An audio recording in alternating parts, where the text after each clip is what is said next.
자, 11월 2일 그 자바스크립트 수업 시작할게요. 오늘 내용은 저번 시간에 그 자료를 미리 배포해 드린 상태이기 때문에 오늘은 제가 뭐 따로 자료를 올려드리진 않았어요.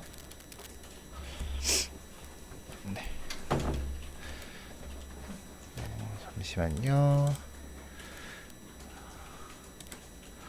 네, 김가영님이시죠? 네.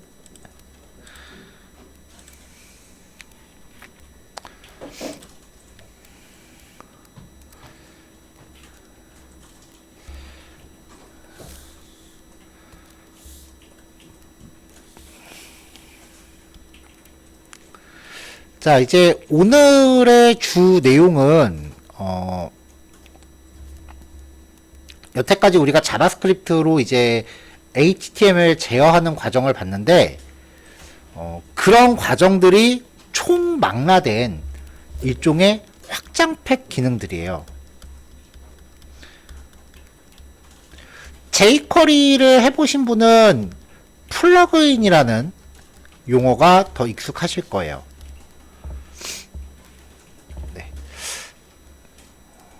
근데 뭐 확장팩이건 플러그인이건 사실 공식 용어는 아니고요.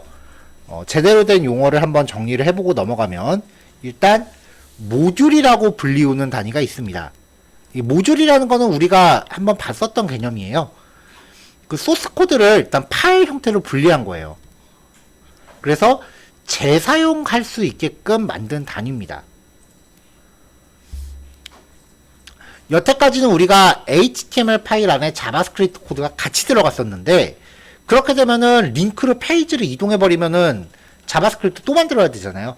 그래서 CSS 파일로 분리하는 것처럼 자바스크립트도 파일로 분리할 수 있는데 그렇게 된 조각을 모듈이라고 해요.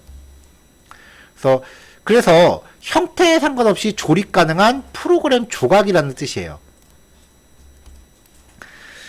자, 이 모듈이라는 것은 보통 한 개의 기능을 담고 있는데 이런 것들을 모아서 묶으면 라이브러리라고 부릅니다. 모듈 중에서 함수나 클래스 단위로 구성된 형태들의 모임이에요. 그래서 위키에서 찾아보면은 소프트웨어 개발할 수 있는 하부 프로그램들의 모임이다라고 설명을 하고요. 쉽게 말하면 모듈하고 라이브러리는 같은 개념이에요. 모듈들이 라이브러리예요. 근데 이 모듈들이라는 개념은 모듈이 한 개가 있건 n 개가 있건 어차피 그 복수로 칠 수 있기 때문에 라이브러리가 모듈의 상위 개념이라고 보시면 될 것 같아요. 자, 그 다음 단위가 패키지입니다. 라이브러리를 모아놓은 형태라고 보시면 되고요. 모듈이 한 개의 파일이라고 했을 때 이걸 모아놓은 게 라이브러리면 패키지까지 가면은 파일이 더 많아질 거 아니에요. 그렇게 되면은 배포하기가 쉽지 않으니까 이거를 설치 가능한 형태로 묶어서 배포하는 거예요. 주로 압축 파일 형태거든요. 그러니까 웹에서는 사실 패키지라고 하는 개념이 성립이 될 수 없죠.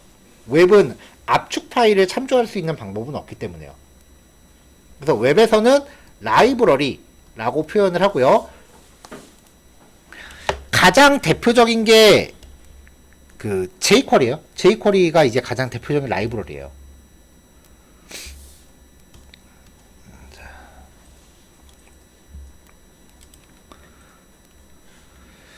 자, 저런 식으로 이제 라이브러리를 만들어서 누군가가 자기 홈페이지에 업로드해서 아무나 필요하시면 퍼가세요 라고 해놓으면 그렇게 만들어진 걸 이제 오픈소스라고 합니다. 자유 소프트웨어라는 뜻이고요. 누구나 쓸 수 있게 공개되어 있는 소프트웨어 혹은 소스코드예요. 물론 공짜고요. 자, 근데 이게 무료인 대신에 몇 가지 의무가 들어요. 원작자를 표기하고 수정한 사항에 대해서 원작자한테 알려줘야 됩니다. 그러면 이제 내가 다른 사람이 만든 걸 다운받아서 내가 써봤는데 뭔가 기능이 좀 불편하다 혹은 어디가 에러가 나서 내가 수정을 했다. 그런 것들을 원작자한테 알려주고 서로 의견을 주고받기 시작하면은 하나의 커뮤니티가 만들어질 수 있거든요. 그걸 흔히 오픈소스 생태계라고 부르고요. 영리나 비영리 목적으로 사용 가능 여부에 따라 라이센스 모델이 바뀝니다. 뭐 크게 GNU, MIT, 아파치 뭐 이런 라이센스들이 있는데요. 그 보면은 이제 영리 사용 가능, 불가능 크게 이렇게 나뉘고요. 그 다음에 재배포 가능, 불가능 이렇게 나뉘어요. 대부분의 오픈소스가 영리 사용 가능한데 재배포는 불가 이렇게 걸어요.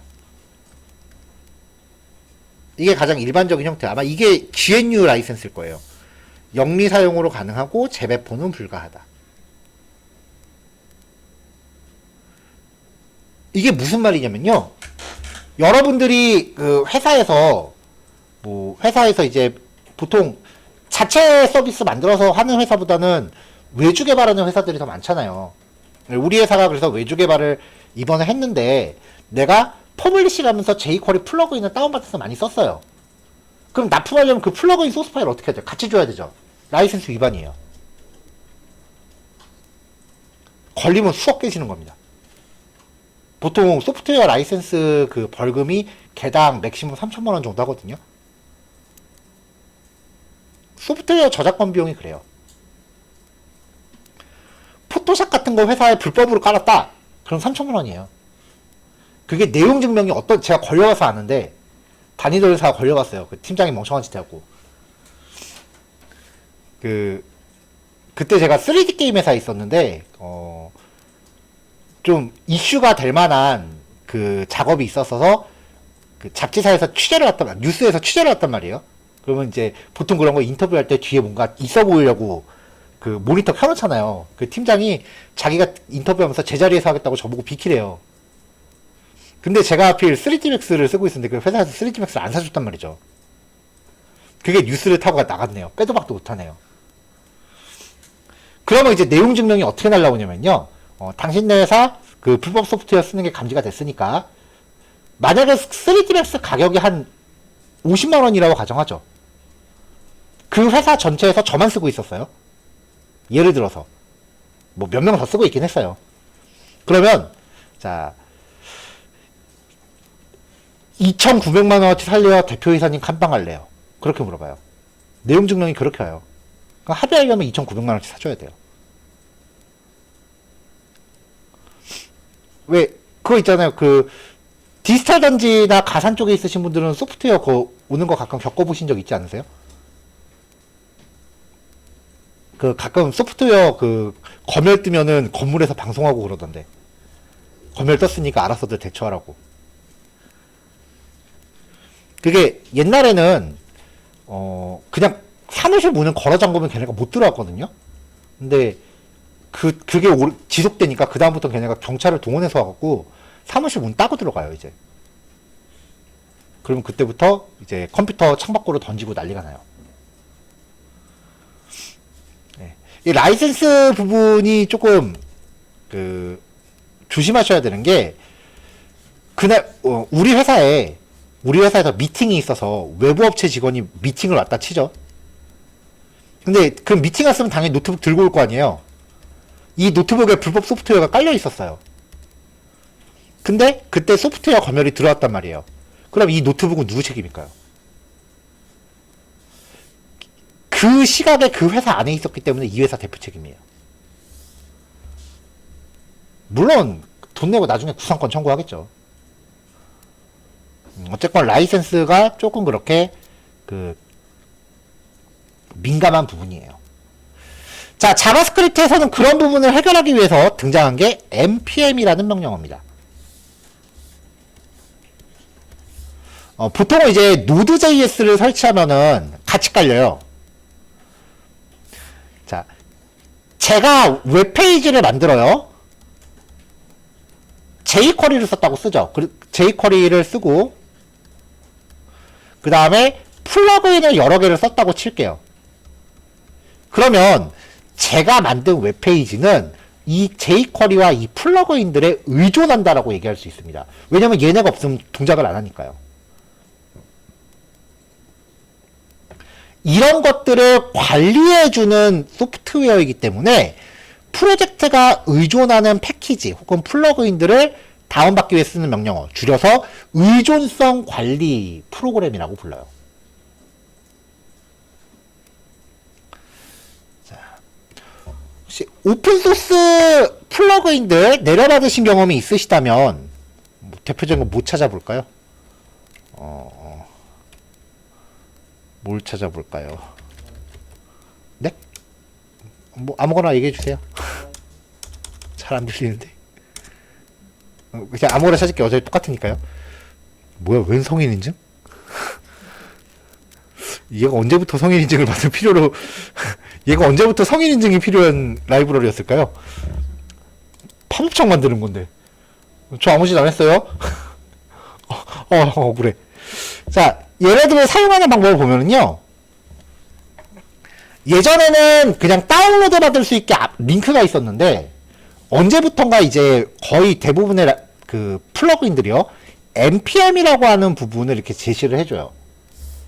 대체로 앞에 이렇게 달러 표시가 있으면은 이거 명령 프롬프트에서 쓰는 명령어란 얘기예요.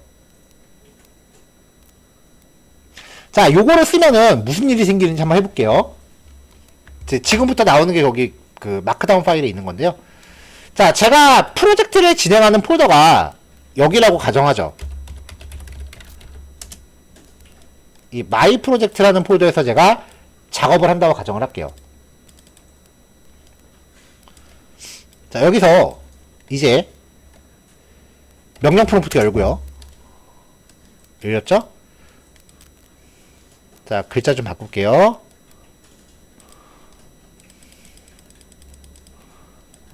글꼴이 다른 게 없네요. 색상, 화면 배경은 흰색, 텍스트는 검은색. 자, 재실행. 색깔 바꾸면 다시 실행해야 되더라고요.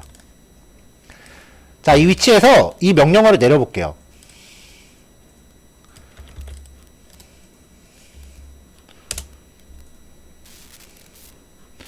그러면 얘가 뭔가 이제 다운로드를 받아요. 그러면은 노드 모듈스라고 하는 폴더가 생기면서요, 그 안에 플러그인을 다운로드 받습니다. 이렇게요. 이 안에 dist라는, 보통 이렇게 있을 때 폴더가 dist라는 이름의 폴더가 있으면은 10.89 거기가 최종 결과물이에요. 요 파일들을 우리가 갖다 쓰는 거죠. 그러니까 옛날에는 우리가 사이트 돌아다니면서 플러그인을 일일이 다운받았어야 되는데 그걸 자동으로 해줘요. 자, 또 하나 해보죠. jQuery UI라는 애를 한번 해볼게요. 이름이 이게 맞는지 잘 모르겠는데, 이 jQuery UI라고 하는 거는 보통 jQuery에 빌붙어 있는 그 플러그인 중에 하나예요. 그래서 얘를 쓰려면 무조건 jQuery가 같이 있어야 돼요. 플러그인 다운받다 보면 그런 거 있어요. 내가 A라고 하는 애를 쓰고 싶은데, 내가 만든 웹페이지가 A라고 하는 애를 쓰고 싶은데, 얘가 내부적으로 B라는 애를 또 호출하는 거예요. 그러면은 이것 다운받고 이것 다운받고 그렇게 따라다녀야 되는 경우가 종종 있어요. 얘도 마찬가지죠. 얘를 쓰려면 jQuery가 있어야 되니까요.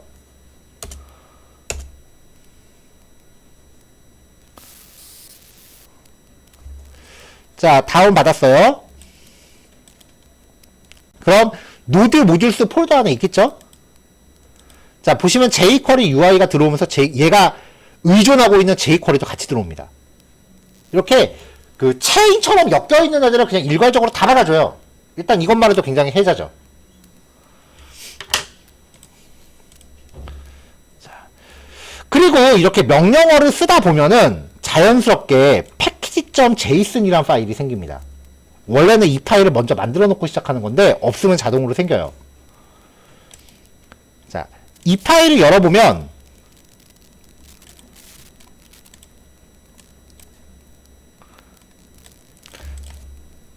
의존하고 있는 애들, dependencies라고 하는 항목에 내가 깔아놓은 항목들이 이렇게 생겨요.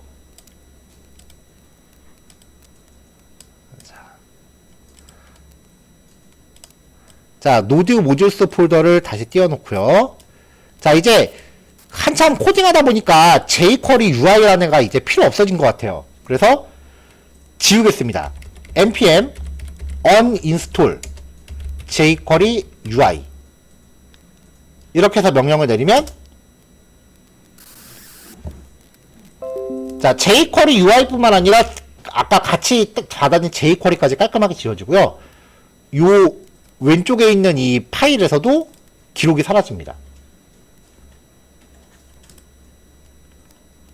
자, 아까 같은 경우에 jQuery UI만 지우고 jQuery가 남아있다라고 하면 좀 찝찝하잖아요. 그런 것까지 말끔하게 정리를 해줘요.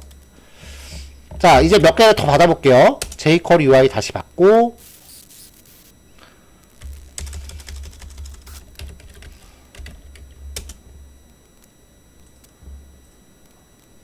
이건 없네. 자, 몇 개 또 받고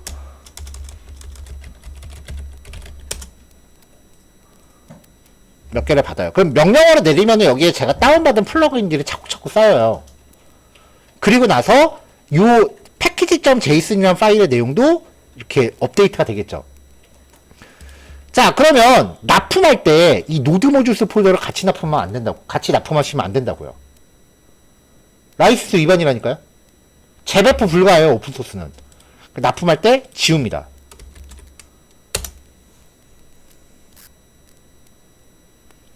이렇게 납품하셔야 돼요. 그럼 내가 만든 HTML 작동 안 할 거 아니에요. package.json만 갖고 있으면 돼요. 이 파일이 있으면 자, 이제 프로젝트 폴더에서 package.json이 있으면 이 package rock.json은 필요 없어요. 이것도 지워도 돼요. package.json만 갖고 있으면 npm install까지만 치고 엔터 쳐버리면은 npm이 이 파일을 읽어서 여기 있는 애를 일괄 다운로드 받습니다. 그러면 다 들어옵니다. 이게 npm이에요. 그러니까 이제 플러그인 다운받으려고 일일이 돌아다니지 마세요. 자, 그럼 얘가 어디서 다운받느냐? npm.org라는 사이트가 있어요. 세상에 존재하는 자꾸 이상한 사이트 들어가는 것 같은데? npm 네, npmjs.com이네요. npmjs.com 요 사이트에 세상에 존재하는 모든 플러그인이 다 등록되어 있다고 보시면 돼요. 여기서 아까 제가 사용했었던 플러그인 이렇게 엔터 치면은 이렇게 등록이 되어 있는 거죠.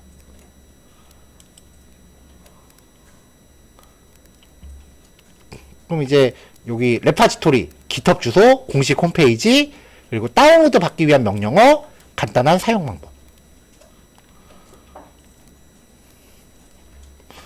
아마 플러그인 같은 거 검색하시면서 요 사이트로 흘러 들어온 경험 있으신 분들 아마 계실 거예요. 현재 자바스크립트는 이 사이트를 빼놓고서는 이야기할 수가 없습니다.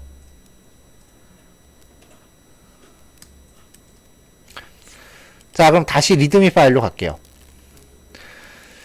자, 아까 제가 package.json이라는 파일을 말씀드렸는데 이 파일을 안 만들어 놓으면은 처음부터 만들어야 된다고 말씀드렸잖아요. 아니, 자동으로 생긴다 그랬잖아요.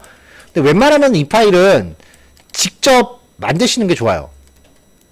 왜냐면은 자동으로 생기면 요만큼밖에 없거든요. 근데 우리는 추가적으로 이러이러한 내용들이 필요해요.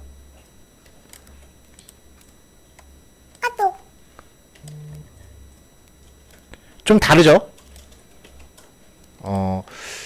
이 코드들은 package.json에다가 일단은 첫 번째는요, 그냥 직접 넣으셔도 상관없는 내용이에요. 이렇게 직접 복사해서 넣으셔도 상관없긴 한데, 정석대로 하자면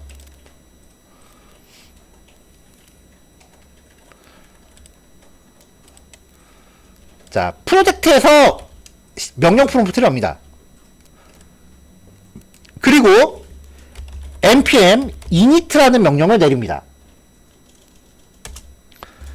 그럼 몇 가지 물어봐요. 패키지 이름, 전체 프로젝트 이름을 입력해라.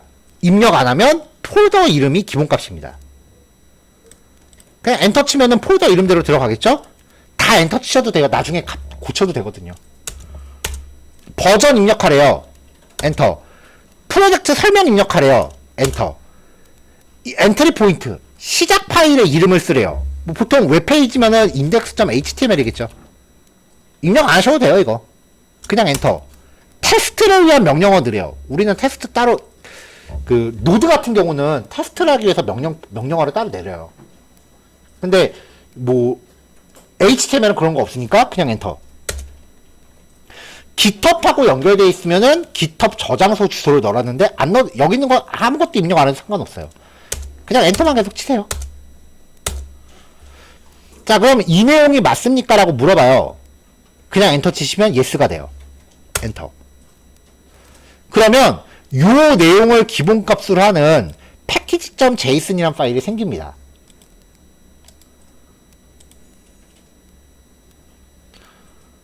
자, 내용이 바뀌었죠? 이 상태에서 그냥 이대로 쓰셔도 상관은 없고요.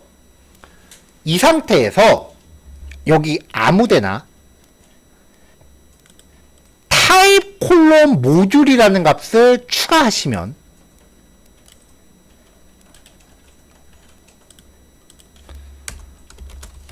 타입 콜론 모듈이라는 값을 추가하시면 이제부터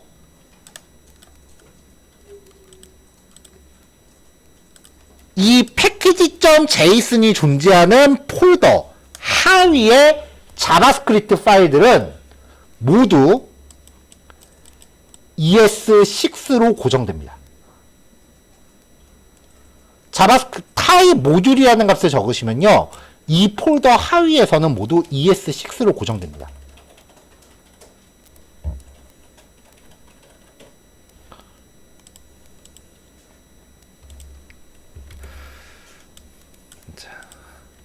자, 이렇게 해놓고 이제 npm 인스톨 한 다음에 패키지 이름 쓰시면 돼요.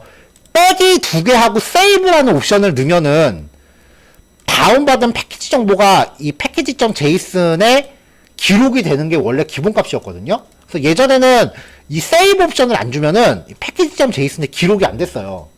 근데 지금은 세이브 옵션 굳이 안 넣어도 여기 기록이 되더라고요. 그리고 uninstall이 패키지 이름이고요. 자, 그 다음에 이제 아까 말씀드린 거, 노드 모듈스 폴더 안에 있는 패키지들, 즉 오픈소스들을 같이 배포하거나 기세 업로드하면 저작권 위배돼요. 그래서 배포할 때는 삭제하고 배포하셔야 돼요. 노드 모듈스를 빼고 배포하셔야 돼요. 그럼 배포된 소스 코드를 내려받은 사람은 루트 폴더 위치에서 명령 프롬프트 열고요, npm init라는 명령을 수행하면 package.json에 기록된 모든 파일들을 일괄 다운로드 받습니다. 자, 이게 npm이고요.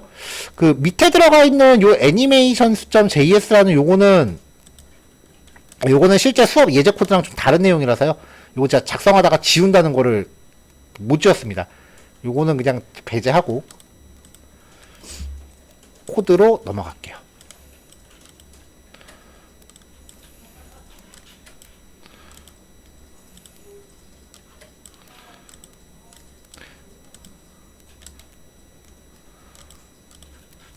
자, 그래서 여태까지 예제들은 여러분들이 폴더 경로를 그냥 편하게 아무렇게나 하셔도 큰 문제가 안 됐었어요. 근데 오늘부터의 수업 예제는요, 저 자바스크립트 파일을 참조해야 되기 때문에 그 참조 경로를 염두하셔서 작업하셔야 돼요. 그러려면은 가급적이면 저랑 폴더를 맞춰주시거나, 저랑 폴더가 다르시면은 스크립트 파일 참조할 때 경로를 조금 신경 써 주시거나 하셔야 됩니다.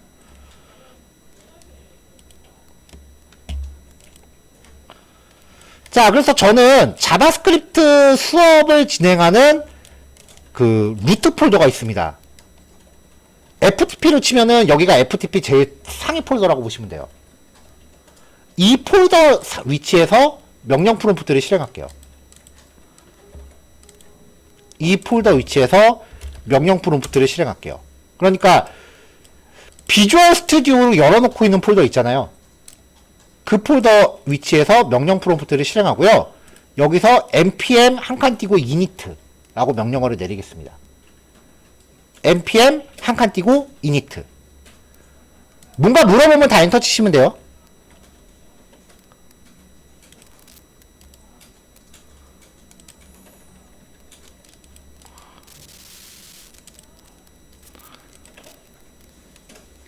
그러면 그 위치에 package.json이라는 파일이 생겨요.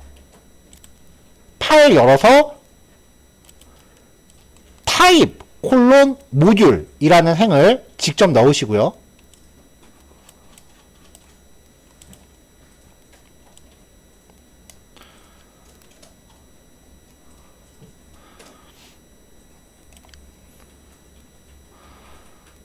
네. 아래 들어가는 얘네들은 이제 설치 명령을 직접 내리셔야 되는데, 프로젝트 루트에서 animate.css라는 애는 animation.js가 의존하는 애예요.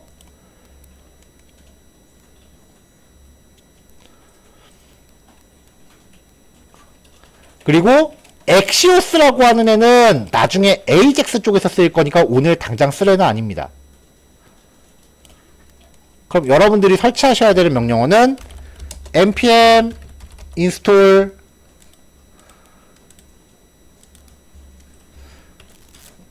메모장을 따로 하나 낄게요.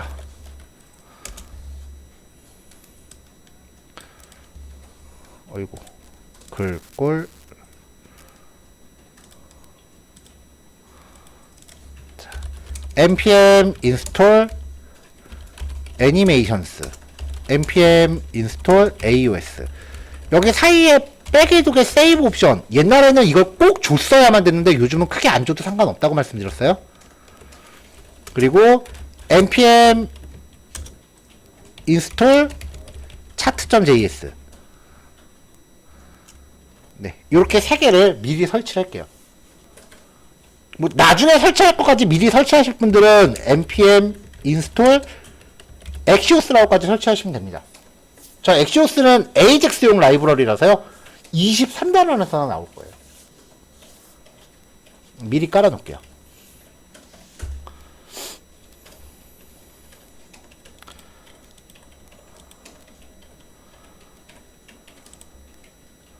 아이고. 자, 이 설치 명령어들은요, 각각의 HTML 파일 그 안에 따로 이제 공식 사이트 주소를 넣어놨으니까 거기 통해서 다시 확인하실 수 있어요. 자, 메모장 다시 열게요. 자, 요 명령어들을 모두 입력했을 때 package.json에 그 내용이 명시되어 있는지 확인하시면 됩니다. 요만큼이 다 들어있는지 확인하시면 돼요. 버전은 저보다 더 높을 수 있어요. 자, 저는 노드 모듈스 폴더를 수업 끝날 때마다 지워놓거든요. 그러니까 저는 지금 얘네들을 일괄 다운을 받아야겠죠? 일괄 다운을 받으려면 npm install까지만 치고 입력하면은 여기 명시되어 있는 애들을 전부 일괄 다운로드 받는다고 했죠.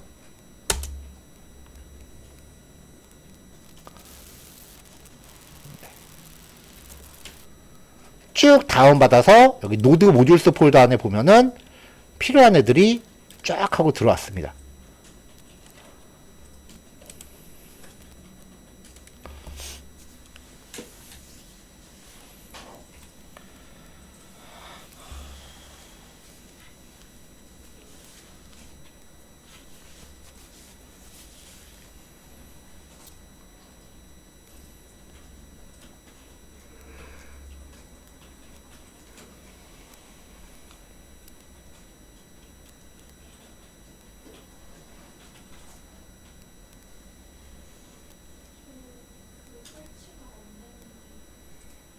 네, 자, 가서 좀 볼게요. 자, 죄송합니다. 요거 하나만 정정할게요. 이 애니메이션스가 아니고요. animations.js입니다. 제가 이름을 잘못 말씀드렸어요. 네. 그러니까 지금 설치가 지금 하나가 잘못되어 있으신 상태니까 npm uninstall 애니메이션스라고 해서 잘못 설치된 거는 지우시고 그 다음에 animations.js 얘로 정정할게요.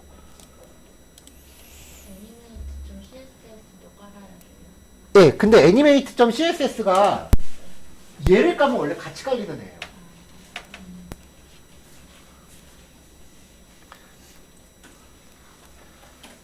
아시는 분들은 아시겠지만 애니메이트 CSS라고 해서요. CSS 라이브러리예요. 그래서 그 화면에서 뭐 흔들리거나 푹 튀어나오거나 그런 효과들을 다 미리 잡아놓은 클래스 덩어리예요. 근데 그게 HTML 태그에 그냥 클래스 이름만 명시하면 애가 애니메이션이 되는데 그렇게 하면은 페이지 열자마자 애니메이션이 다 동작할 거 아니에요. 그래서 그거를 클릭했을 때 동작시키고 싶다. 뭐 그런 효과를 주려고 CSS를 제어하는 그 스크립트가 또 따로 나왔어요, 나중에. 그리고 그거를 한 번 더 업그레이드 시킨 게 AOS예요. 애니메이션 온 스크롤이라 그래서 스크롤과 위치에 따라서 애니메이션을 제어할 수 있게 돼요.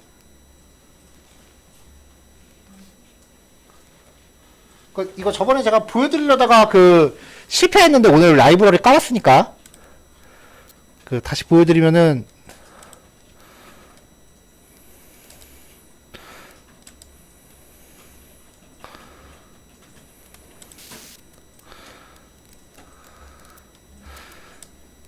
자, animations.js는 요 글자 잘 보시면요. 버튼 눌렀을 때 요런 그냥 간단한 효과들을 주는 거예요. 이건 지금 제가 반복 실행되게 해놔서 그렇고요. 뭐 요런 효과들이요. 이런 거 CSS로 일일이 다 만들려고 하는데 귀찮잖아요. 효과가 되게 많아요. 근데 이제 여기서 한 번 더 업그레이드 된 게 이걸 제가 지난 시간에 보여드리다가 라이브러리가 없어서 실패했죠. 자, 얘는 그냥 자 다시 시작하면 맨 밑에 거는 스르륵 나오고요. 그 다음부터 이제 스크롤바 위치에 따라서 이런 거요. 이런 거 요즘 많이 쓰잖아요. 이거 이따 코드 보면은 혹시라도 이거 직접 구현해 보신 적이 있다면 이건 뭐 어차피 CSS로 하는 거니까 코드 보시면은 되게 좋아하실 거예요.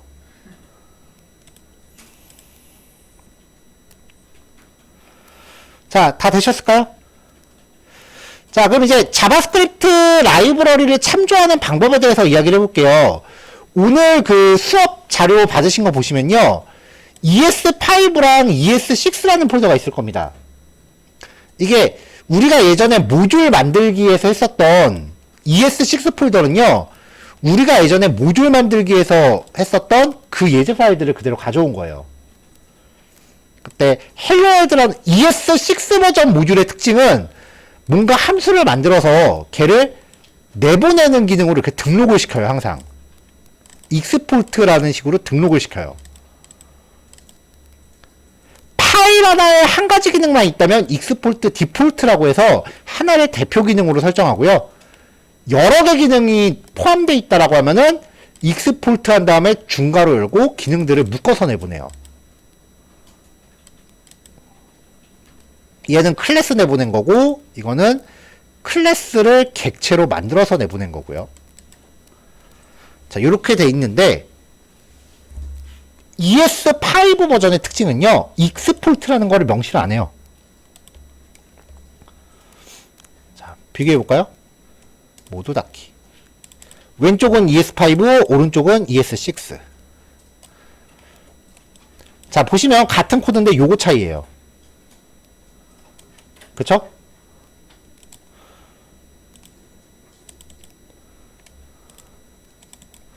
자, 여기도 보면은 같은 코드고 익스포트 하느냐 안 하느냐의 차이예요. 오른쪽이 ES6예요. 여기도 그냥 클래스만 만들었고 ES6는 마지막에 익스포트 했고요. 자, ES5 모듈 4는요. 클래스 만들고 클래스 객체까지 만들어 놨고요.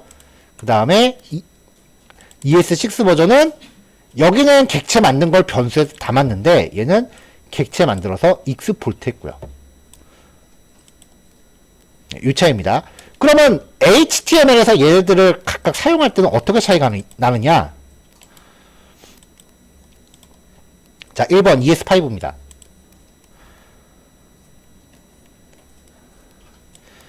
자, ES5 버전의 스크립트가요, 우리가 여태까지 했었던 그 스크립트 형식이에요. 스크립트 태그의 타입은 텍스트 슬래시 자바스크립트라고 명시되는 게 ES5 버전인데요. 이게 기본값이기 때문에 요 속성값은 생략하셔도 됩니다. 자, ES5 스타일의 스크립트 태그는요, 특징이요, 스크립트 블록이 서로 나눠져 있어도 모든 CSS가 하나로, 모든 자바스크립트가 하나로 연결됩니다. 그러니까 요 X랑 요 Y랑 다른 블록에서 끌어다 쓸 수 있어요.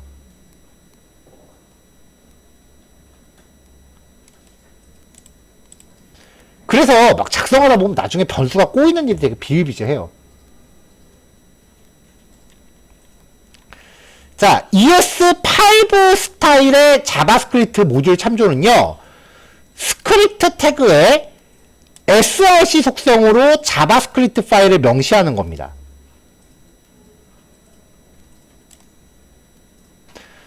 다만 이때는 src 속성을 갖는 스크립트 태그는요, 요 사이에 아무 내용도 들어갈 수 없습니다.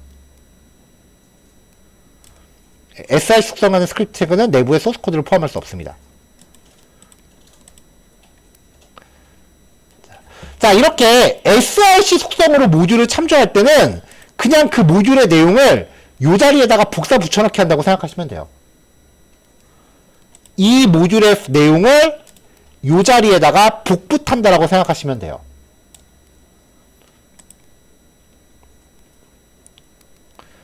자, 그러면 모듈 1.js 안에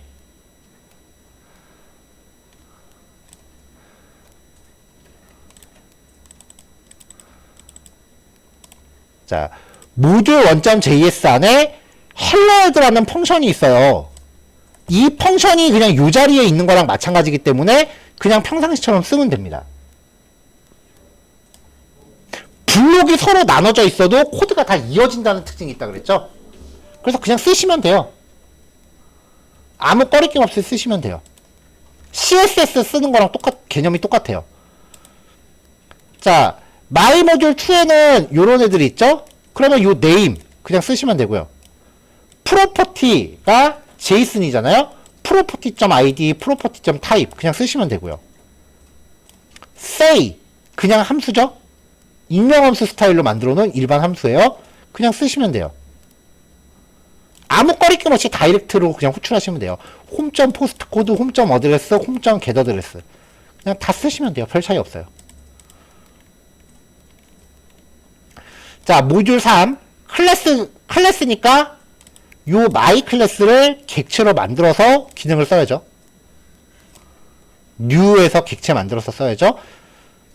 ES5 모듈이라고 하면은 일단 클래스가 나올 일이 거의 99.9% 없어요. 사실은. 그러니까 요 클래스 타입은 그냥 무시하셔도 되기는 해요. 자, 여기도 클래스 만들어서 객체 내보냈으니까 얘를 그냥 꺼리낌 없이 갖다 쓰시면 되는 거죠.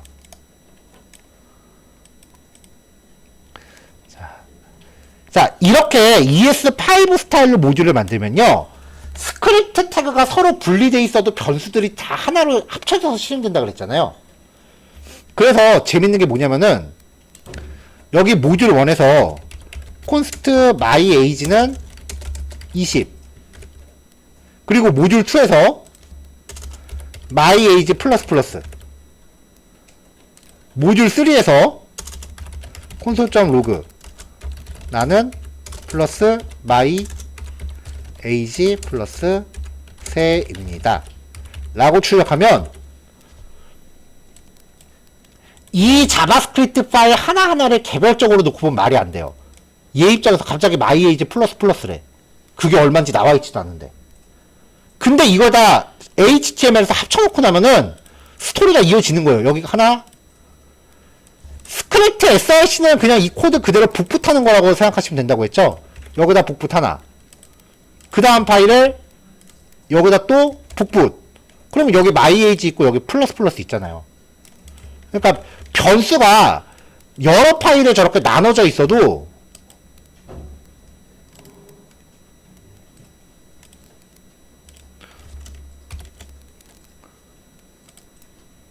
실행하는데 아무 지장이 없어요. 남은 모듈 1, 2, 3, 4에서 다 출력한 거죠.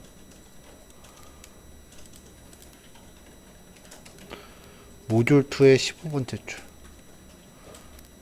여기 경고가 뜨긴 했는데 실행하는데 아무 지장 없어요.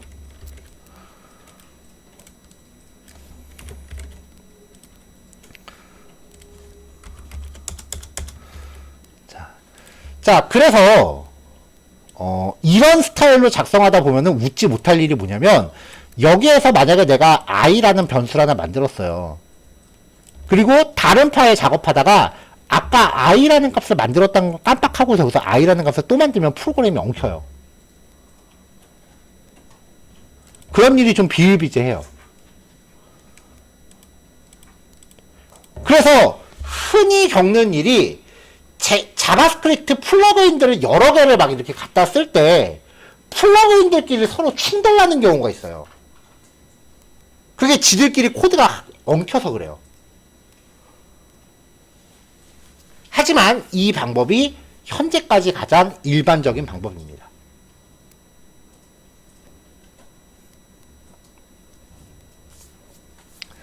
자, 이렇게 src 속성으로 참조하실 때는요,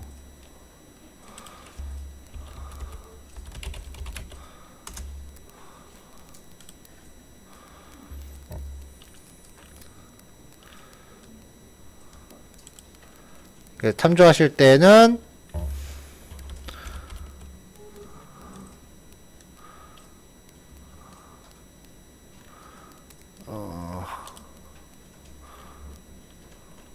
얘는 npm밖에 제공을 안 하네. 아까 봤던 게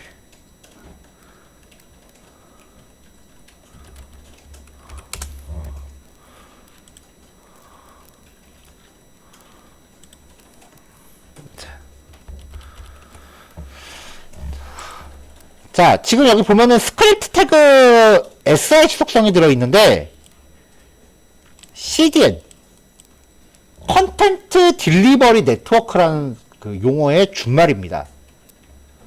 쉽게 말하면 온라인에 있는 스크립트 파일을 다이렉트 참조하는 거예요. 온라인에 있는 스크립트 파일을 다이렉트 참조하는 거예요. 그러니까 남의 사이트에 올라가 있는 자바스크립트 파일을 다이렉트 참조해도 돼요. 가능해요. 네. 이렇게 온라인에 있는 파일을 다이렉트로 참조하는 거를 CDN이라고 합니다. 이 CDN의 개념도 굉장히 중요하거든요. 일단 지금 시간이 벌써 다 됐으니까 조금 쉬었다가 요거 CDN만 설명하고 그 다음에 다음 코드 좀 더 볼게요. 어차피 오늘은 실습량이 그렇게 많지는 않습니다. 외부 소스 갖다 쓰는 그 개념에 대해서 정리하는 거지, 제가 그 수많은 오픈소스 라이브러리를 다 정리하는 건 불가능해요. 그러니까 오늘은 좀 개념적인 것도 좀 어느 정도 있다라고 생각하시면 될 것 같아요. 자, 잠깐 쉬었다가 8시쯤에 뵐게요. 자, CDN에 대해서 말씀드릴 차례인데요. 우리가 HTML을 만들 때, 이미지, CSS, 자바스크립트 파일을 이렇게 온라인상에 있는 날 것 그대로 가져오는 경우가 있어요. 이미지 파일도 이렇게 절대 경로를 가져올 수 있잖아요. 자, 이때 주의하실게요.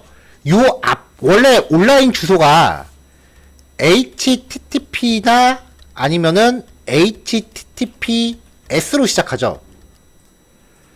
HTTP는 보안이 전혀 적용되지 않는 방식이고요. HTTPS는 보안이 적용된 방식이에요.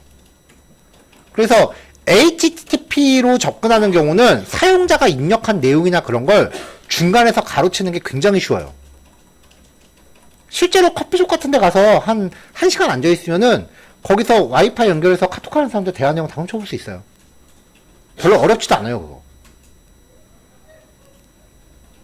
근데 HTTPS는 왔다 갔다 하는 모든 컨텐츠가 암호화되기 때문에 캡처를 해도 중간에서 그 패킷을 가로채도 소용이 없어요, 별로. 암호화된 내용이기 때문에. 그래서 얼마 전부터 그 사용자 개인정보가 오고 가는 모든 페이지는 무조건 HTTPS를 적용하는 게 의무화되어 있습니다. 대표적인 게 로그인 페이지랑 회원가입 페이지예요. 한 가지 씁쓸한 거는 그 의무화를 이제 정부가 나서서 한 게 아니라 구글이 했다는 게 좀 씁쓸한 거고요. 아무튼 자, 이 얘기가 왜 나왔냐면요. 만약에 지금 내가 접속해 있는 페이지가 HTTPS라면 참조하는 모든 컨텐츠가 HTTP로 시작하는 건 참조를 못합니다.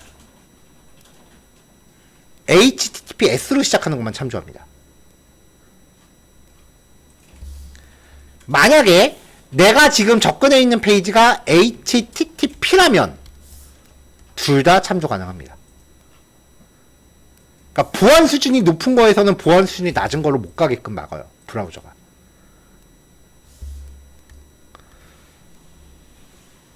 대부분 사이트들이 HTTP랑 HTTPS를 같이 지원을 해요. 그러면은 여기 참조 주소 적을 때요.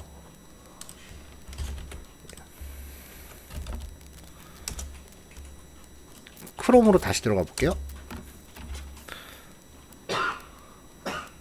아, 여기도 HTTPS로 나오는구나.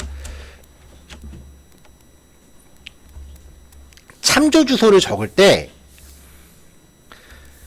여기 앞에를 입력을 안 하는 거예요. 슬래시 2개로 시작하게끔.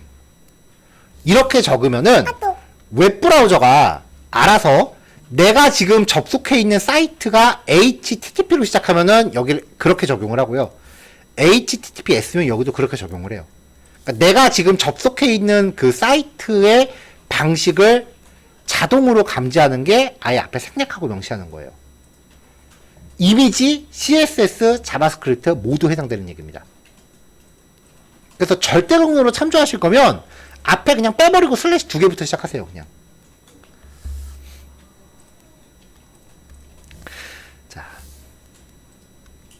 자, 이렇게 이제 그 온라인에 있는 콘텐츠 적용할 때 그 앞부분 명시하는 방법이고요. 그리고 CDN이라는 게 뭔지인데요. CDN이라고 하는 거는 보통 이제 그 자바스크립트 소스나 아니면은 이미지 파일, 그런 그 오픈되어 있는 콘텐츠들을 미리 업로드해 놓고 웹페이지들 여러 개가 갖다 쓰는 일종의 웹하드 같은 거예요. 공용 웹하드 같은 거. 소스 파일을 위한 공용 웹하드.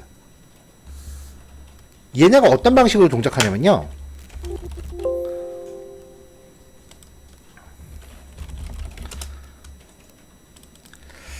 자,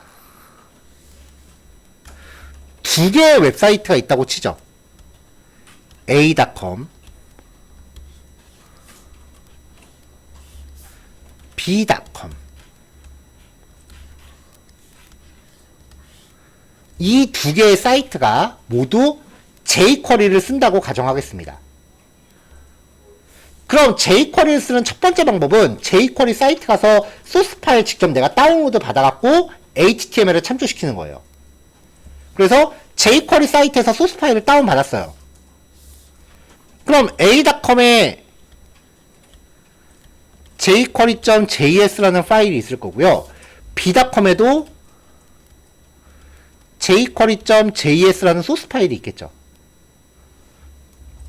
자, 사용자가 여기에 처음에 접속을 합니다. 그러면 웹브라우저는 이 웹페이지에서 쓰고 있는 스크립트 파일, CSS 파일, 이미지 파일들을 전부 다운로드 받습니다. 그래서 웹브라우저에 이 웹사이트 도메인으로 폴더를 하나 만들어요.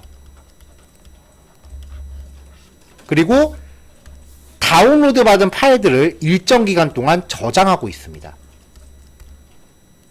그래서 다음번에 같은 페이지에 또 접속하면은 여기 저번에 왔던 데네? 그럼 저번에 다운로드 받은 거 있으니까 이번엔 다운로드 받지 말고 이거 써야지 하고서 자기가 저장하고 있는 기능을 활용해요. 이거를 웹브라우저 캐시라고 합니다.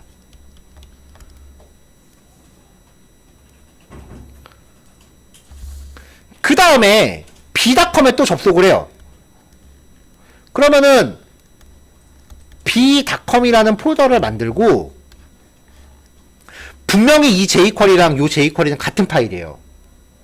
근데 캐시는 웹사이트 도메인 단위로만 이루어지기 때문에 아무리 똑같은 파일을 쓰고 있다 그래도 도메인이 다르면 얘도 또 받아요. 다운로드 받아요. 그러니까 100개의 웹사이트가 전부 jQuery를 각자 다운로드 받아서 쓰고 있다면 사용자는 똑같은 jQuery 소스 파일을 100개를 받아야 돼요. 그럼 접속할 때마다 매번 똑같은 파일을 다운로드 받아야 되니까 다운로드 시간이 그만큼 걸리겠죠. 근데 CDN이라는 걸 쓰면요. 자, jQuery의 CDN 경우는요. 하도 갖다 써서 주소 외웠어요. https가 붙을 수도 있고 안 붙을 수도 있고 code.jquery.com /jquery.min.js예요. 자, a.com이 요 소스 파일을 참조해요. 다운로드 받은 게 아니라 다른 사이트에 있는 걸 참조해요. b.com도 이 파일을 참조해요. 그러면 유저가 여기에 접속을 하면요. 캐시 폴더를 2개를 만들어요. 일단 a.com이라는 폴더를 하나 만들 거고요. 그 다음에 code.jquery.com이라는 폴더를 또 만들어요.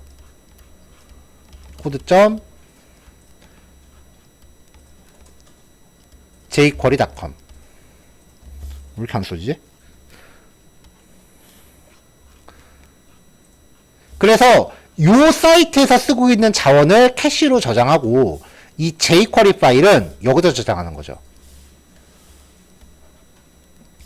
그 다음에 유저가 b.com에 접속을 했더니 아까 캐시해놓은 파일 여기도 쓰고 있네? 그러면 이거 안 받고 그냥 여기서 다운받은 거 여기도 갖다 써야지 하고 갖다 쓰는 거예요. 일종의 푸맛이에요.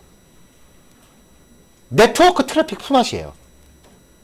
그래서 이 CDN이라는 거는 100개의 사이트가 전부 똑같이 CDN을 쓴다면 최초에 접속하는 사이트만 속도가 잠깐 느리고 나머지 99개 사이트가 접속 속도에 이득을 봐요. 그래서 CDN이라는 거는 사용하는 사이트가 많아지면 많아질수록 서로에게 득이 돼요. 근데 이 CDN으로 하는 요 시스템이 서버가 미국에 있다. 그럼 엄청 오래 걸릴 거 아니에요? 그래서 이 CDN 시스템은요, 그 전 세계 곳곳에 주요 거점에 퍼져 있습니다. 아시아 지역은 아마 일본에 있는 걸로 알고 있는데, 뭐, 정확하진 않아요. 위치가 어딘지.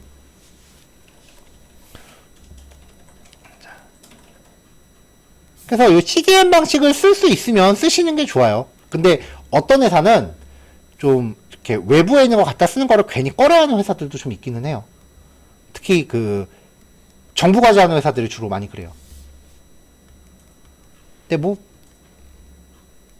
흉될 건 아니에요.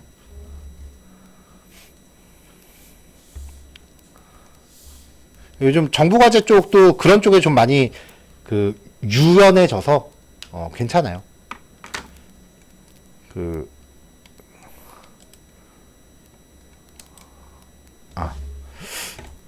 정부 과제 얘기할 때 그 고개를 격하게 끄덕이시는 거 보니까 정부 과제 하시는 분들이 좀 계신가 본데, 그 정부 과제 할 때 무조건 써야 되는 게 표준 프레임워크라고 하는 거거든요. 전자정부 표준 프레임워크라고 해서 이거를 무조건 쓰도록 계약서에 명시가 돼요. 얘가 근데 기반이 자바예요. 그래서 우리나라 그 뭐지? 우리나라가 학원들 교육과정요. 국비지원 교육과정들이 전부 자바를 걸고 넘어지는 게 이거를 걸지 않으면 그 노동부에서 승인을 잘 안 해줘요. 이게 학원이 커리큘럼 만드는 게 학원이 하고 싶다고 무조건 할 수 있는 게 아니라 국비 지원 과정은요, 노동부의 커리큘럼 제출해서 승인을 받아야 돼요. 안 그러면 개강을 못 해요.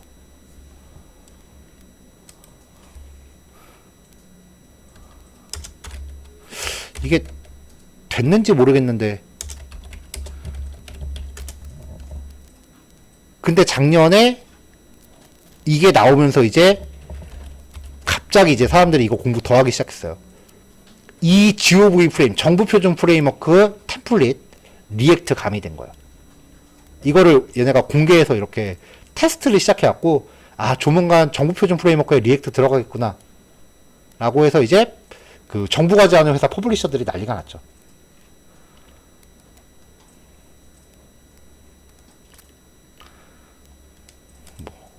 anyway.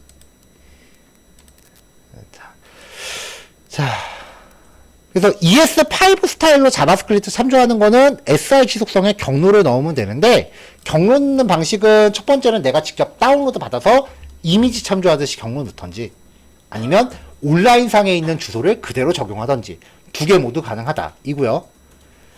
단점은 코드 블록이 서로 나눠져 있어도 모든 소스가 마치 하나로 합쳐져서 실행하는 것처럼 되기 때문에 변수 이름 같은 거 잘못 쓰면은 코드가 엉킨다.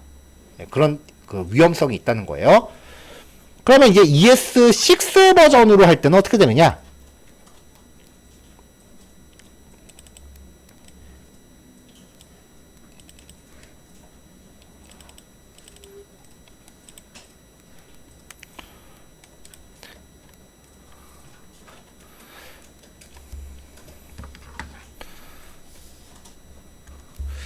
자, 위에 있는 요 코드 블록은요, ES5 버전입니다.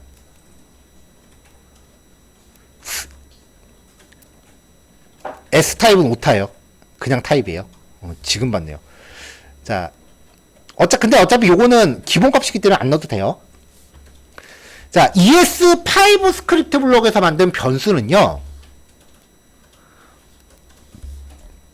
여기 밑에 보시면 여기서 써요. ES5 스크립트 블록에서 만든 변수는 모든 블록에서 다 인식할 수 있어요. 근데 얘는 지금 스크립트 타입 모듈이라고 들어갔죠.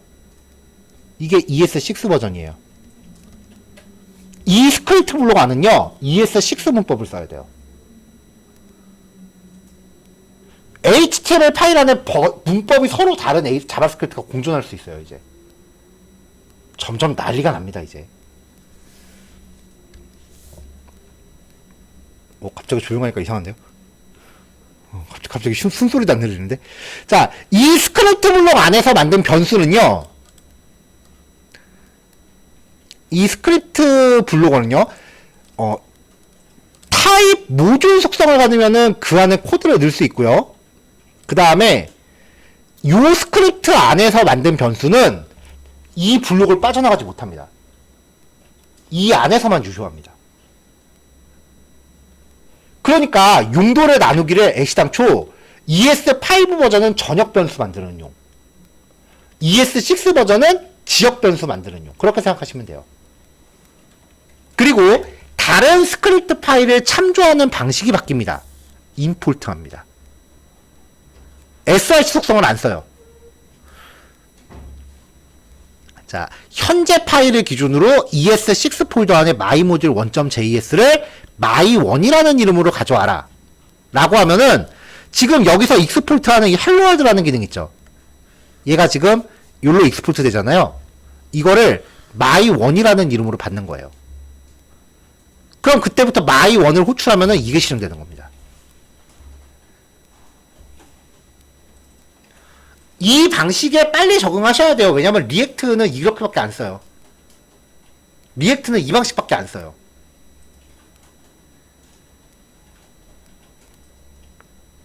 제가 장담하건대 HTML 파일 만들면서 이렇게까지 운운하는 거 저밖에 없을 거예요. 옛날 방식으로 충분히 할 수 있으니까 괜히 헷갈리게 이렇게 적용 안 하는 데가 더 많아요. 그럼 뭐 어때요? 어차피 저는 지금 여기 계신 분들의 최종 목적지가 리액트라고 지금 거의 확정을 짓고 있는 상태고, 그러면 이제 SRC 속성으로 스크립트 참조는 못 하거든요. 그러니까 미리미리 적응해 놓자고요.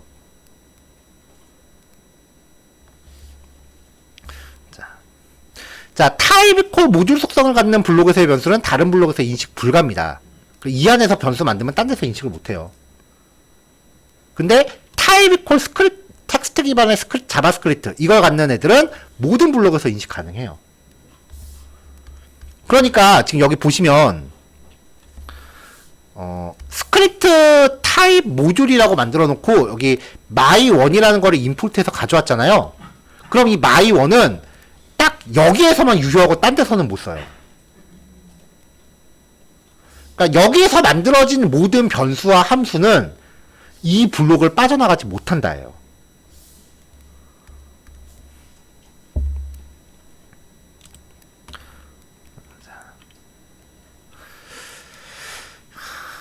자, myModule2는 name, property, say, home 4개의 기능을 익스포트 합니다. 그러면은 그 파일 안에서 내보낼 때 이렇게 임포트 할 때 중괄호 써서 받습니다. 필요한 것만 명시하시면 돼요. 나는 네임하고 프로퍼티만 필요하고 나머지는 필요 없다. 그러면 여기서 명시 안 하셔도 돼요. 무조건 다 받으실 필요 없어요. 순서 바뀌어도 돼요. 자, 그래서 myModule2 이 안에 있는 name 값 출력하고요. 그러면 요걸 따라가서 얘를 가져오는 거예요. property.id property라는 애를 찾아가서 여기 있네요. 여기에 있는 id 가져오는 거고요. property.type 마찬가지로 property 따라가서 type 가져오고 say 요거 가져온 거죠. 요 say를 따라갔는데 이 say가 여기 위에 있네요. 그럼 요거 실행하는 거죠. home.postcode home 가져왔고 여기 home 내보내고 있고 얘는 위에 이거죠. postcode 뭐 나머지까지 따라가진 않겠습니다.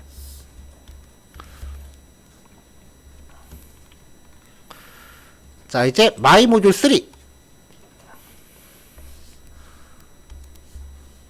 자, 클래스를 통째로 익스포트 했는데 이 클래스를 my3라는 이름으로 받았어요.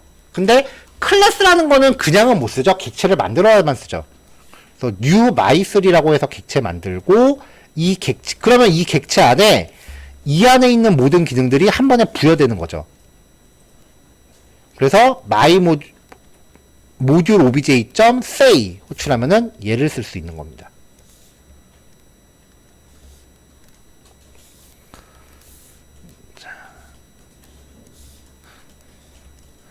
자, 요거 기능을 여기서 익스포트하는 얘를 my4라고 가져왔는데 my4는 받아올 때부터 new 했으니까 여기에 있는 모든 기능이 이미 부여된 상태로 들어와요. 그러니까 my4.say라고 바로 호출하면은 얘를 실행할 수 있어요.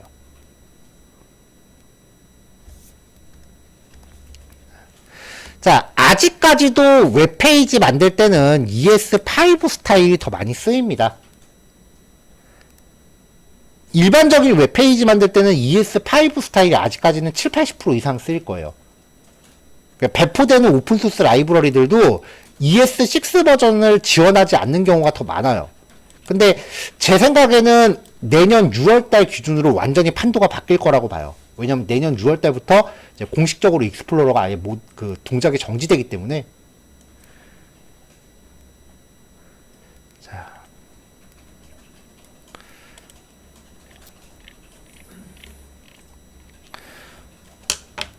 자, 요거 실습을 하면은 좋겠는데 일단 하나만 더 볼게요. 근데 3번 파일보다 4번 파일이 좀 더 쉽거든요. 4번 파일을 먼저 볼게요. 자, AOS라고 하는 라이브러리인데요. npm 명령을 아까 설치를 했어요. 자, 여기가 이제 공식 사이트입니다. 잘 만든 라이브러리는 진짜 편하겠습니다.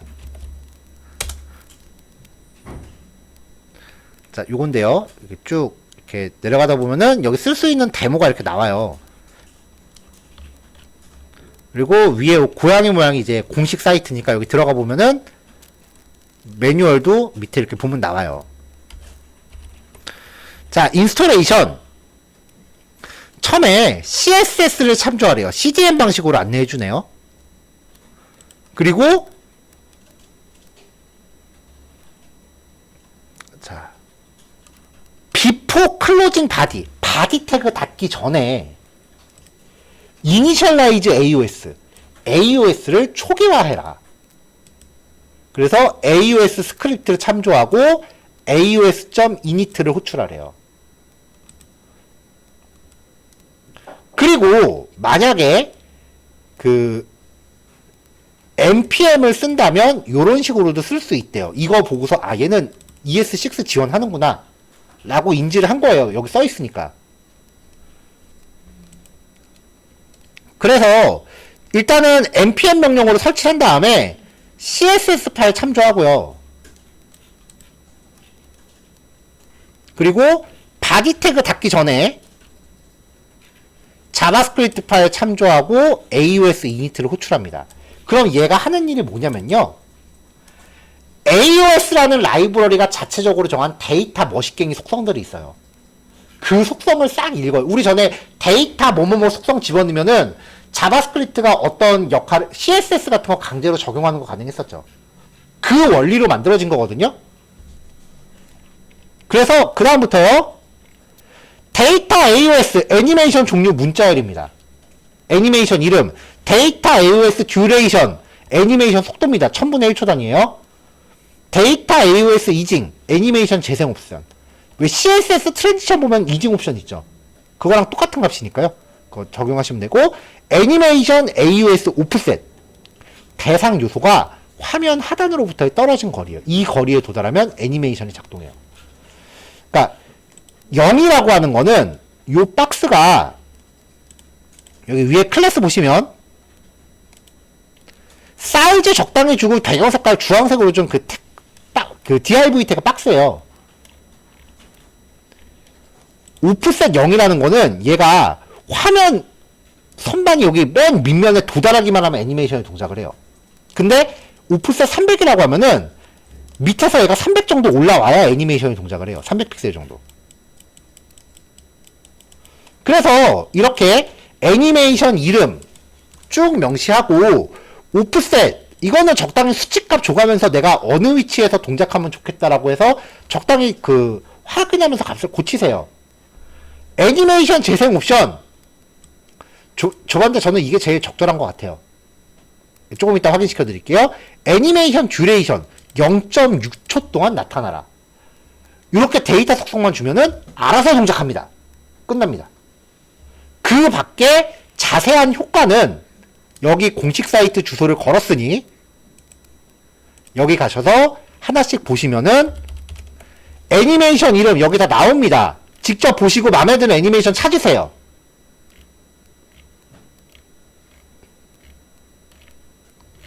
그냥 스크롤 이거 괜찮은데 싶으면 이 이름 갖다 쓰시면 돼요. 그 밖에 밑에 보면 이제 각종 세팅 값에 대한 듀레이션 3초, 이징, 리니어 뭐 이런 옵션 값에 대한 그 설명들이 나오는데 이 옵션까지는 일일이 보기 좀 번거로울 수도 있으니까 제가 여기 적용해 놨습니다. 필요 없으신 거는 빼시면 그냥 기본 값대로 동작할 겁니다. 네. 자신있게 권해드릴만 하죠. 사실 요런 컨텐츠 되게 유행하잖아요 요즘. 스크롤 내리면 양쪽에서 싹 나오는 거. 그거 만드는데 사실 저는 저번에도 말씀드렸지만 CSS 1도 못해요. 그거 만들려고 하면 저 진짜 미쳐요. 근데 얘 덕에 최근에 했던 외주 작업을 되게 편하게 했었어요.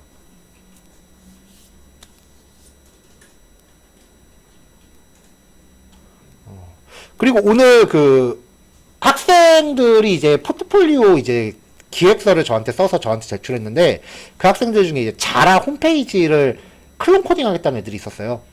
그래서 자라 사이트 코드를 잠깐 훑어봤는데 거기도 이거 쓰고 있더라고요. AOS. 굉장히 유명한 라이브러리예요.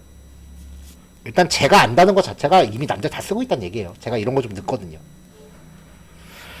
자, 어때 그냥 잠깐 그 맛보기로 그냥 잠깐 하나 가볍게 보시기 괜찮을 것 같아서 얘까지만 정리할게요. 자, 9시까지 그 내용들 다 정리하시고 10분 쉬었다가 9시 10분에 나머지 예제 코드 마무리할게요. 오늘은 그래서 대부분 쭉 훑어보는 수준입니다. 다. 왜냐면 여기 있는 코드 다 공식 사이트 거 뺏겨온 거지. 저도 제가 만든 거 아니에요.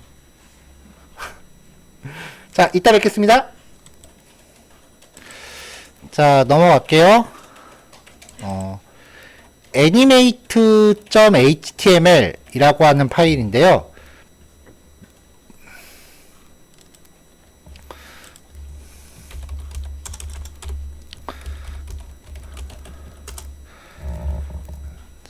자, 애니메이트 CSS라고 하는 스타일시트 라이브러리가 있어요. 얘는 그냥 CSS 파일이에요. 그래서 여기 오른쪽에 나와 있는 요 항목들이 다 클래스 이름이거든요. 요거를 적용하면은 이렇게 이런 애니메이션 효과를 적용할 수 있는 거예요. 근데 클래스다 보니까 그냥 클래스 이름 넣어놓으면 페이지 열리자마자 바로 동작하니까 이거를 자바스크립트로 넣었다 뺐다를 해야 되는데 그거를 해주는 오픈소스가 이제 나온 거죠. 그래서 이제 animations.js라고 하는 사이트입니다. 그래서 얘가 동작을 하려면 일단 animate.min.css라는 파일을 먼저 그 스타일시트를 받아와야 돼요. 그래서 이제 자바스크립트 파일을 npm 명령으로 설치하면은 자동으로 이 CSS가 같이 깔려요. 왜냐하면 의존성이 있기 때문에. 자, 그래서 예제 실행 타입은요. 잠시만요.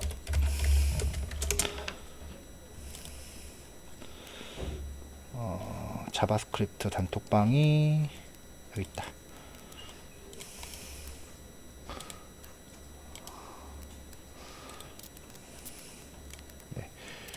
이렇게 생겨 있고 애니메이션 종류를 드롭다운으로 선택한 다음에 플레이 버튼을 누르면 여기에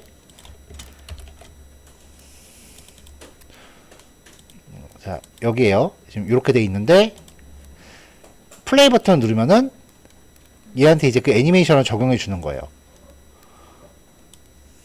얘가 지금 직접적으로 뭐가 CSS가 바뀌고 있지는 않은데 뭔가 변화가 있겠죠. 그럼 이 종류를 선택하는 이 드롭다운 코드가 장난이 아니잖아요. 지금 그래서 이 코드는 제가 단톡방에 올릴게요. 지금 단톡방에 이렇게 올렸으니까 요거 그냥 싹 복사해서 넣으시면 요 드롭다운은 해결이 됩니다. 자, 적용 방법 코드 볼게요.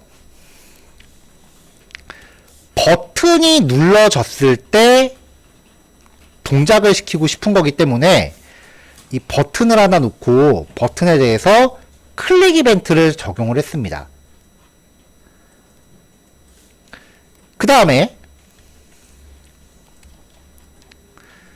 이 이펙트라고 하는 아이디를 갖는 객체에서 선택한 항목의 밸류 속성을 취득한 코드인데요. 요 옵션 태그의 밸류 값, 요게 애니메이션 이름이거든요. 요 값을 가져온 건데 실제로 이 라이브러리를 쓸 때는 이렇게 드롭다운해서 선택할 건 아니고 그냥 여기에 적용하고 싶은 애니메이션 이름 이렇게 넣으시면 돼요. 문자열로. 자, 드롭다운에서 값을 취득하는 내용은 오늘은 그냥 요 라인을 적용해서 사용을 하시고요. 입력 요소들 있죠? 통칭 폼 태그 안에 들어가는 인풋 태그들, 라디오 버튼, 체크박스, 드롭다운 등등등 걔네들을 핸들링하는 과정은 다음 시간 19단원에 일괄 정리할 겁니다. 그래서 다음 시간이 좀 중요도도 있고 난이도도 좀 세요. 자, 그래서 밑에 제가 적어 놓은 게요. 한 가지 종류로 애니메이션을 고정할 때는 이렇게 애니메이션 이름을 문자열로 직접 넣으시면 돼요. 자, 애니메이션을 동작시키기 위한 옵션을 제이슨으로 쭉 나열하시면 됩니다. 자, 옵션스의 반복 횟수. 자, 인터레이션스 하면서 반복 횟수 지정하시면 되고요. 만약에 인피니티라고 문자로 따옴표 적어서 넣으시면은 무한 반복이에요. 자, 인터레이션 스타트 반복 시작 0. 이건 그냥 0이라고 넣으세요. 0번부터 인터레이션에 지정된 횟수를 반복해요. 자, 딜레이는 시작 전 딜레이 시간, 엔드 딜레이는 한 번 재생하고 딜레이 시간. 만약에 이거를 3, 5라고 하면은 3초 쉬고 애니메이션 동작하고 5초 쉬고 3초 쉬고 애니메이션 동작하고 5초 쉬고 이런 게 되겠죠. 자, 디렉션 노멀 재생 방향이에요. 순방향. 역방향하고 번갈아 재생이 있는데 노멀, 리버스, 그 다음에 얼터너트 리버스. 자, 노멀은 그냥 애니메이션이 만약에 이렇게 등장하는 게 순방향이라고 하면은 리버스라고 하면 이렇게 동작을 하고요. 얼터너트라고 하면은 이렇게 나왔다가 이렇게 나가고요. 얼터너트 리버스면은 나갔다가 들어오고요. 자, 듀레이션은 재생에 걸리는 시간 0.7초죠. 이징 재생 속도입니다. 리니어 이지인, 이지아웃, 이지인아웃 뭐 요것 중에 하나 넣으시면 돼요. 이렇게 해서 옵션을 쭉 구성하신 다음에 애니메이션스라고 하는 라이브러리예요. 여기 임포트 할 때 보면은 자, 자바스크립트 파일을 이제 이건 ES5 방식으로 가져왔죠. 얘는 ES6를 지원을 안 해요. 그럼 요 자바스크립트 파일 안에 애니메이션스라고 하는 객체가 있어요. 그 객체 안에 또 애니메이션스라고 하는 제이슨이 있어요. 거기다가 애니메이션 이름을 명시하시면 돼요. 요 이펙트 네임이라고 하는 게 요거예요. 요 애니메이션 이름을 가져오시면 돼요. 그래서 애니메이션을 적용하고 싶은 대상한테 애니메이트라고 하면서 애니메이션 이름 그리고 재생 옵션 설정하시면 발동을 합니다. 자, 자바스크립트 코드 생각할 때는 일단은 누가 언제 무엇을 어떻게가 이 안에 들어가는 코드죠. 그러니까 어떤 이벤트가 발생했을 때 동작시키고 싶으면은 요 이벤트 이름을 바꾸시면 돼요. 그러니까 예를 들어서 여기가 클릭이 아니라 마우스 오버라고 바꾸면 마우스 올라갔을 때 동작하겠죠.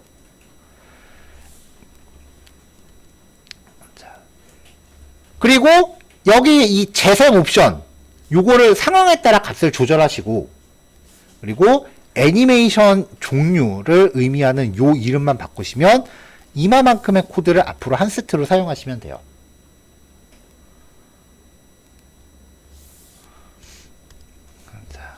근데 이제 이 애니메이션이라고 하는 애가 이제 업그레이드 돼서 나온 게 아까 소개해드렸던 AOS입니다. AOS를 먼저 보고 얘를 보셨기 때문에 얘가 크게 그렇게 임팩트가 없어 보일 거예요. 근데 얘를 보고서 AOS를 봤으면은 얘는 완전히 신세계죠.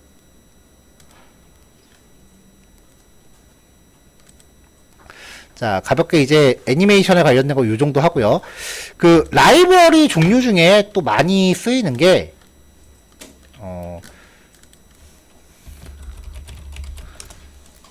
이제 제가 개인적으로 많이 쓰는 것 중에 하나가 FS 라이트박스라고 하는 라이브러리예요.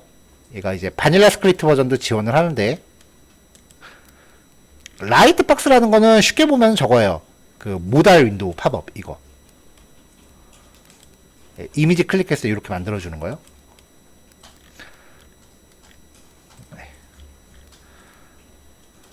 사용 방법 무지하게 쉽습니다.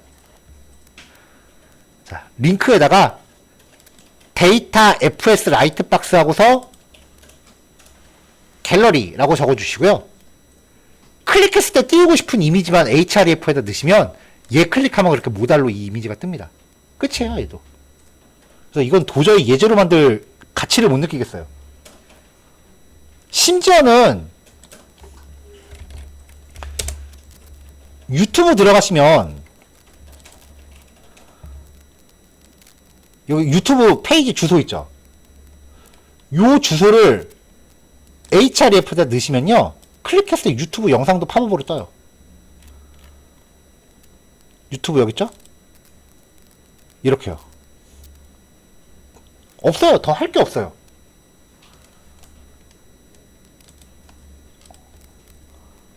네. 단 유튜브 영상을 끌어오실 때는 유튜브 영상 게시자가 그 유튜브 영상 올릴 때 보면요.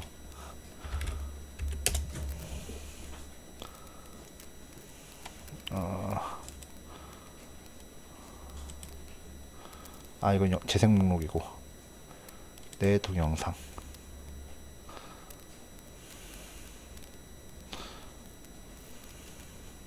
네. 유튜브 영상 올릴 때 보면은 이제 옵션에 퍼가기 허용 요거를 이제 허용할지 안 할지 결정을 해요. 그래서 영상 올린 사람이 이거 체크를 해제하면은 뭐를 해도 못 퍼가요. 그러면 이제 외부에서 퍼갔을 때는 그 영상을 재생할 수 없습니다라고 뜨거든요. 그건 어쩔 수가 없습니다. 근데 대부분 이런 거 만들 때 남이 만든 영상 이렇게 퍼오는 경우 없어요. 우리 회사 홍보 영상 같은 거 이런 식으로 걸죠. 왜냐면 영상을 유튜브에 안 올리고 직접 커버하면은 웹사이트 트래픽이 어마무시하게 나오거든요. 근데 유튜브에 올려놓고 끌어오면은 트래픽 걱정을 안 해도 되기 때문에 보통 이렇게 많이 하죠. 그리고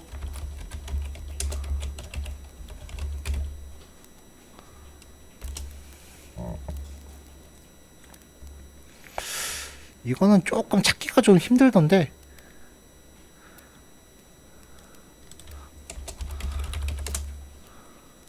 네.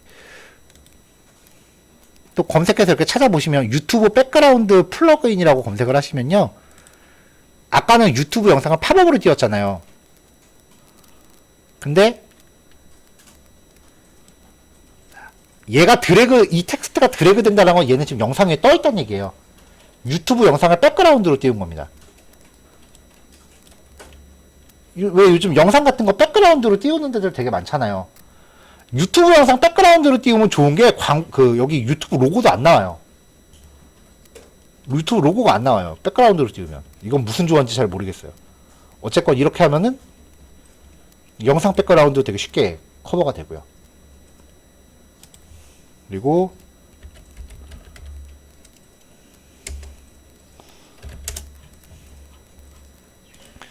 되게 유명한 애예요. 글라이드 JS라는 애인데요. 네, 이런 거 만들어주는 애요. 이미지 슬라이드 이런 거.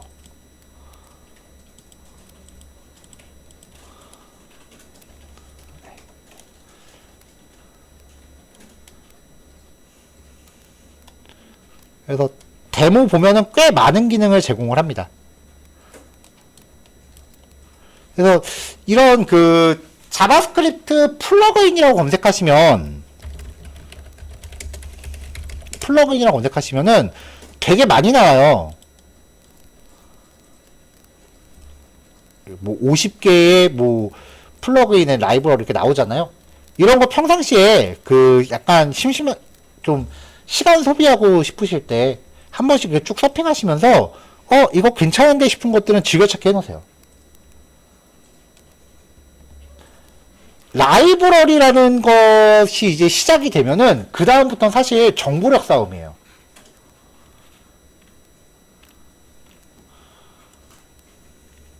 뭐가 되게 많네요. 못 보던 애들이 되게 많이 생겼는데요.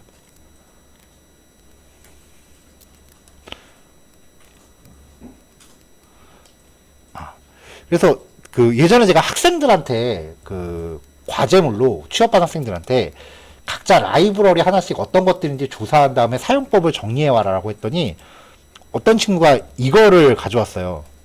조사해왔어요. 다크모드.js라는데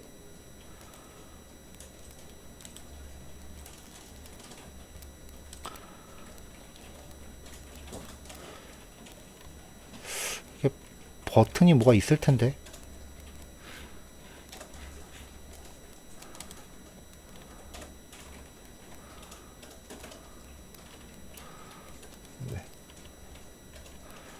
뭐 이렇게 쭉 적어주면은 뭐 여기 사용법이 나와 있는데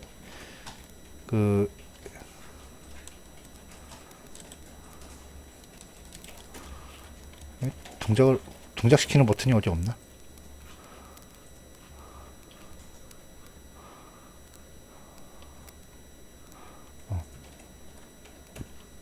그러니까 이 라이브러리 역할이요. 그 운영체제 기본 컴퓨터 환경 기본 옵션이 만약에 다크 모드로 설정되어 있으면은 CSS 코드를 읽어서 알아서 색상을 다 보색으로 반전시켜줘요. 그러니까 지금 이 페이지를 다크 모드로 처리하면 이제 까만 배경에 흰색 글자로 나오는 거죠. 기본적으로 보색 처리를 해주는데 그 뭔가 색상값 같은 거를 내가 다르게 내가 정한 걸 주고 싶다라고 하면 배경 색상 뭐 이런 거를 따로 이렇게 잡아주실 수도 있어요. 되게 유용하더라고요. 뭐 그런 것들 쭉 찾아보시면은 꽤 괜찮은 것들이 많습니다. 그래서 저도 즐겨찾기 하는 거 되게 많아요.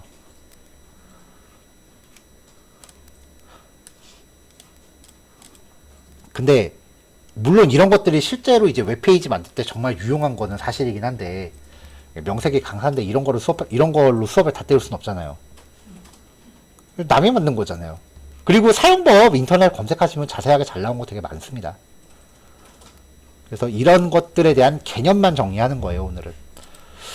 자, 마지막 라이브러리인데요. 요거는 그래도 사용법을 좀 한번 좀 정리하셔야 돼요. 왜냐면은 매뉴얼 기본 사용법 자체가 워낙 어려워요. 웹페이지 제작을 하다 보면은 사용자 페이지만큼 골치 아픈 것 중에 하나가 이제 관리자 페이지예요. CMS. 그 중에 그래프 표시를 해주는 라이브러리입니다.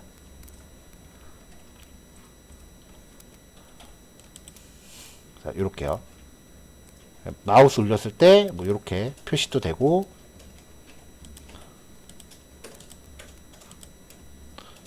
그리고 이렇게 껐다 켰다 뭐 이런 것도 가능해지고요. 그리고 반응형 기능도 지원을 하고요. 그래프가 지금 화면이 확대돼 있어서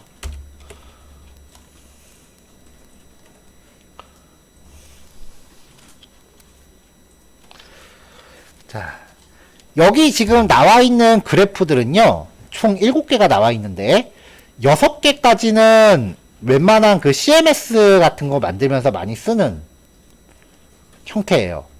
그리고 아래쪽에 있는 이 3가지는 사실상 전부 다 이 원그래프의 변형입니다. 그러니까 아래쪽에 3개는 사실 똑같은 거예요. 그러니까 얘나 똑같이 원그래프잖아요. 전달 내용은 똑같아요. 요거는 좀 있어 보이긴 하지만 이것도 사실 원그래프예요. 그리고 뭐 위에 거는 뭐 제가 말씀 안 드려도 그 일반적인 업무에서도 많이 쓰겠죠. 근데 마지막 7번째 거는 일반적인 사무 업무나 CMS에선 잘 안 씁니다. 산점도 그래프라고 하는 건데 이거는 통계 분석이나 머신러닝 같은 거 할 때 많이 쓰는 그래프라서 요거는 아마 크게 사용하실 일이 많지는 않을 거예요. 자, 총 7개의 그래프를 만들기 위해서요. 일단은 전체 박스에 디스플레이 플렉스를 걸었고요. 그리고 그 안에 작은 박스들을 이렇게 33.3%씩 놨습니다. 그 다음 거는 밑으로 빠지겠죠. 그리고 그 안에 그래프를 그리기 위한 캔버스 태그가 있습니다.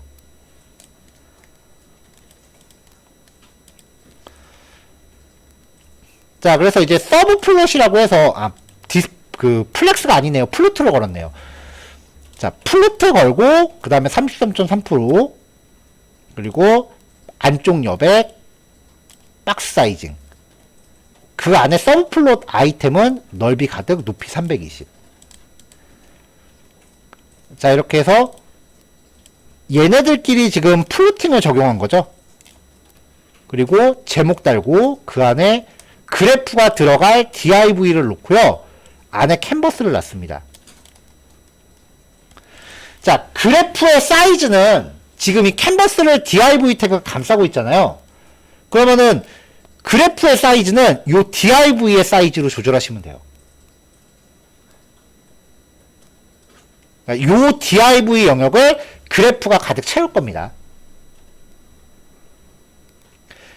캔버스라고 하는 태그가 일반적인 퍼블리싱에선 잘 안 써요.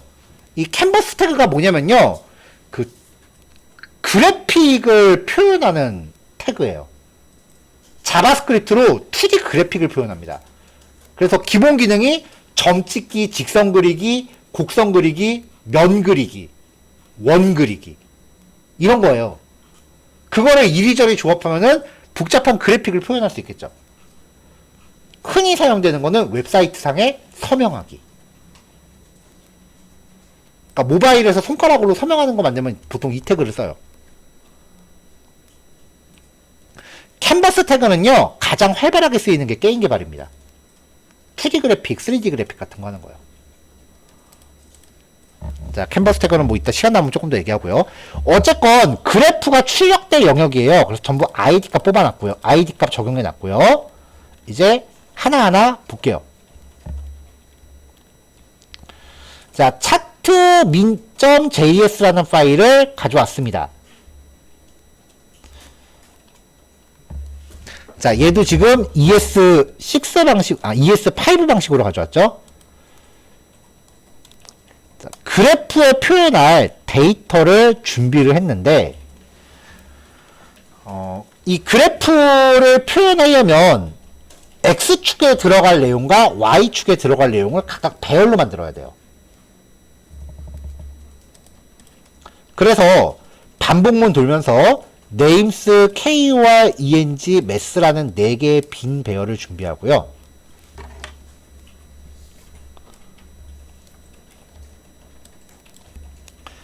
이 데이터셋이라고 하는 게 전체적으로 배열이죠. 그래서 이 데이터셋의 길이를 갖고 반복을 했어요. 0부터 길이보다 작을 때까지. 그럼 데이터셋의 i라 함은 반복이 돌면서 요거 하나를 의미합니다. 계속 옮겨가겠죠? 반복문 돌면서요. 그래서 names i에다가 여기 i에다가 데이터셋 i의 이름을 넣어주고 KOR i에 데이터셋 i에 국어를 넣어주고 국어 점수 넣어주고 영어 점수 여기다 넣어주고 수학 점수 여기다 넣어주고 나머지는 버린 거예요. 이걸 반복문 돌면서 다 해갖고 출력을 하면은 여기 밑에서 출력을 하면은 네 이렇게 배열을 만든 거예요. 근데 이거 사실 나중에 생각하니까 괜히 예제를 제가 어렵게 한번 꼬아놨더라고요. 그냥 처음부터 여기에다가 철수 영희 이런 식으로 이름 다 넣어주고 국어 점수는 98, 88, 92, 63 이렇게 만들었어도 충분했을 텐데 괜히 예제를 한번 꽈놨다 싶더라고요. 그러니까 여러분들은 코딩할 때 이렇게 힘들게 하지 마시고 그냥 처음부터 이렇게 데이터 만드세요.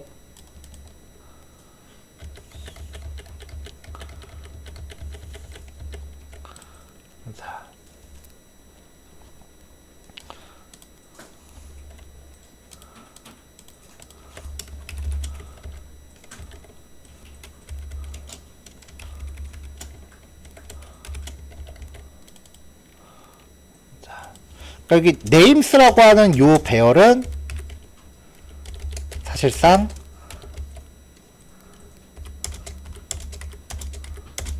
요렇게 생긴 배열을 만드는 게 목적이었습니다.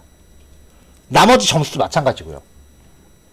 그러니까 조금 전에 제가 드린 얘기가 뭐냐면은 괜히 힘들게 이렇게 반복문 돌면서 하지 마시고 그냥 처음부터 여기 배열 만들 때부터 이렇게 만들면은 이딴 코드 없어도 되잖아요. 그렇게 접근하시는 게 훨씬 수월하니까 나중에 이거 실무에서 쓰실 때는 그냥 처음부터 쉽게 가세요. 자, 아까 캔버스 태그를 id 값으로 다 만들어 놨는데요. 걔네들을 전부 자바스크립트 객체로 가져왔습니다.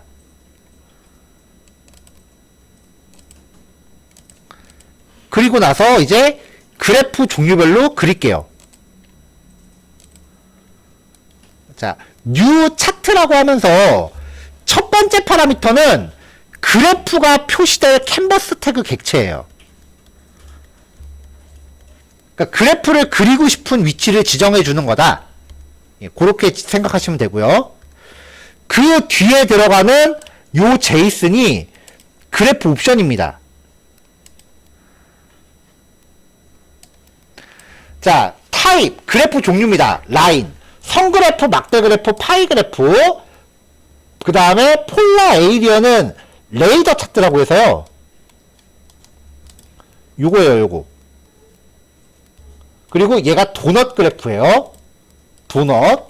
스캐터 그래프가 여기 마지막에 있는 이 산점도 그래프입니다. 그러니까 표현하고 싶은 종류에 따라서 이 문자의 값을 바꿔주시면 돼요. 그 다음에 데이터 영역이에요.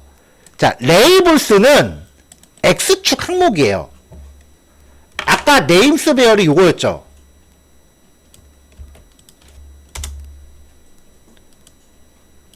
그러면 레이블스에다가 요렇게 주면요. 지금 라인 그래프니까 X축이 이렇게 X축이 그 배열로 나와요. 그 다음에 데이터 셋, 이게 표현하고 싶은 내용이에요. 지금 여기 선 그래프 보면 선이 두 개가 있죠. 그러니까 데이터 셋은 제이슨 객체 두 개가 들어간 거예요. 자, 1번 데이터 라벨, 그러니까 데이터 범주예요. 이 데이터에 붙이는 이름, 그리고 데이터는 아까 국어 점수 배열, 보더 칼라, 선 색깔, 보더 위드스, 선 두께. 2번 데이터, 자, 이름은 영어, 데이터에다가 영어 점수 배열. 근데 만약에 X축 항목이 5개인데 국어 점수가 10개가 들어갔다. 짝이 안 맞아요. 보더 위드스 3, 보더 칼라 핑크. 그러면 이렇게 나옵니다. 자, 지금 요 그래프는요, 제가 예제를 억지로 만들다 보니까 X축이 학생 이름으로 들어갔어요. 근데 이거는 선 그래프의 용도에 맞지 않는 예시예요. 선 그래프의 X축은요, 무조건 시간의 흐름을 따라야 됩니다. 그래서 선 그래프의 다른 이름은 시계열 그래프입니다. 선 그래프의 X축은 무조건 시간이어야 돼요. 월별, 날짜별, 뭐 이런 식으로 어떤 지표 하나가 시간의 흐름에 따라 어떻게 변하는지를 보여주는 거예요. 그러니까 1년간의 매출 변화 추이, 뭐 그런 거. 막대 그래프는 내가 보여주고 싶은 거 아무거나 보여줘도 되는데, 선 그래프는 용도가 딱 정해져 있어요. 자, 막대 그래프, 지금 데이터가 이렇게 한 가지 지표만 나오고 있죠? 철수의 점수, 영희 점수, 민수, 수연, 호영. 이게 전부 국어 점수란 뜻이에요, 지금. 아, 참, 그래프 옵션. 자, 이 옵션을 false로 주시면, 기본값이 true인데요. 가로, 세로 비율을 유지해요. 그래서 부모 div의 넓이에만 맞추고 높이는 지가 알아서 비율껏 잡아서 무시를 해요. 그래서 요거를 빼버리면 넓이만 부모 div 크기에 맞추고 높이는 지가 알아서 비율껏 이렇게 만들어버려요. 전체 div 사이즈가 여기까지인데 이만큼이 남는 거죠. 근데 이 옵션을 false로 적용하시면 그래프 비율이고 뭐고 간에 무조건 부모 div를 가득 채워버려요. 그럼 사이즈를 조절할 때 우리가 div 사이즈 조절하는 게 더 쉬우니까 사이즈 조절이 좀 더 자유로워지는 거죠. 얘는 그래서 무조건 false로 거세요. 자, 여기에서 계속 응용이에요. 막대 그래프, 타입화, 데이터, 레이블스, 네임스. 학생 이름으로 그 X축을 잡은 거고요. 데이터셋, 국어 점수, 데이터 걸고, 테두리, 0.5. 보더 칼라, 백그라운드 칼라. 자, 선 색깔을요, 이렇게 하나. 배경 색깔도 하나. 이렇게 주시면 예상되시죠? 이렇게 나와요. 근데 막대가 5개죠. 그럼 여기에 색깔 5개를 주고 싶은데 하나에다가 5개를 한꺼번에 주려면 배열로 묶어야 되잖아요. 그래서 5개의 색깔을 배열로 묶어서 이렇게 각각 주면은 대괄호 들어가서 배열이죠. 그렇게 하면은 막대마다 다른 색깔이 나와요.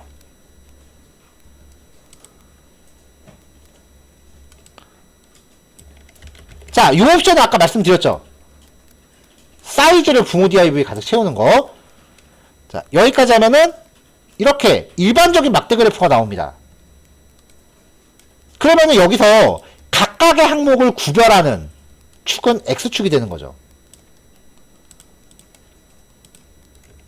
자, 인덱스 아식스, 인덱스로 사용할 축을 Y라고 잡아주면은 가로 세로가 전환돼요.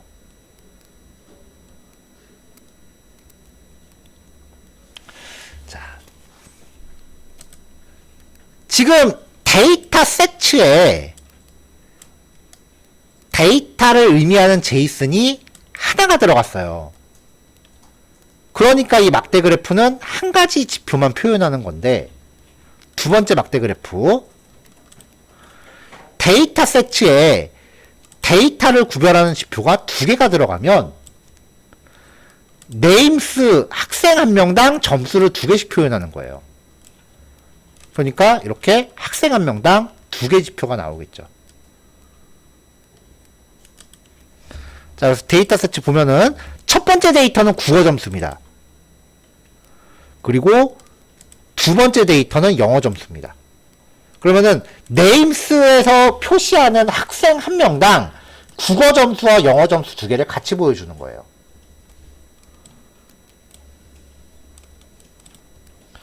웹브라우저 이렇게.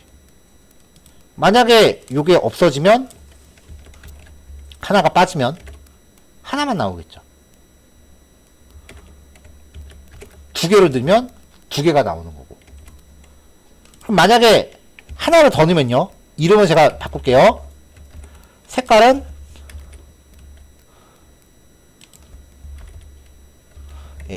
임시로 다른 걸로 바꿨습니다. 이렇게 하면은 데이터가 3개가 됐으니까 막대가 3개로 늘겠죠.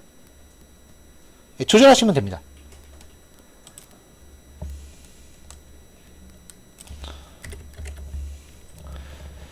자, 파이 그래프, 타입은 파이, 레이블스, 데이터의 각 섹션의 이름들, 그리고 표시하고 싶은 데이터입니다.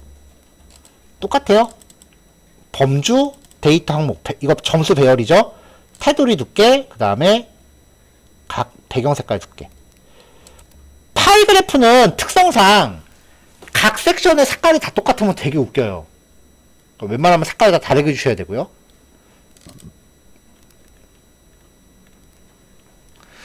자, 이건 사이즈 지정하는 거. 옵션이 좀 늘었죠? 자, 레전드, 포지션 레프트.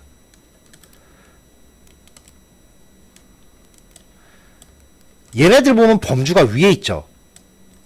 이게 기본값이에요. 근데 포지션 레프트라고 주면 범주가 왼쪽으로 가요. 기본값은 위에요. 그리고 보시면 여기 제목이 나오죠. 그래프 제목.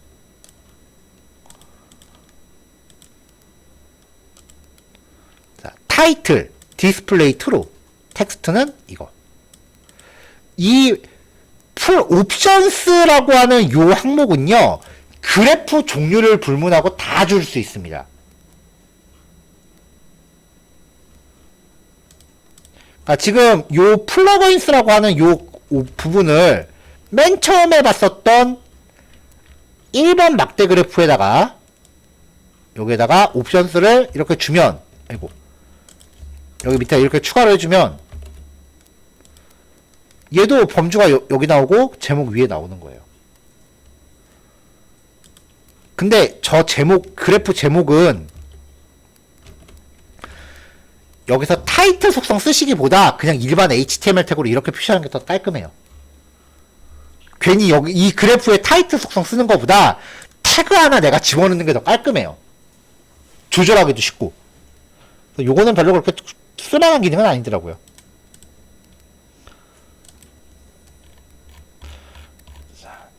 자, 파이 그래프 표시하는 게 성공하시면 그 코드 그냥 그대로 복사하셔서 타임만 바꾸시면은 레이더 그래프, 그리고 또 그대로 복사해서 타임만 도넛으로 바꾸면 도넛 그래프입니다.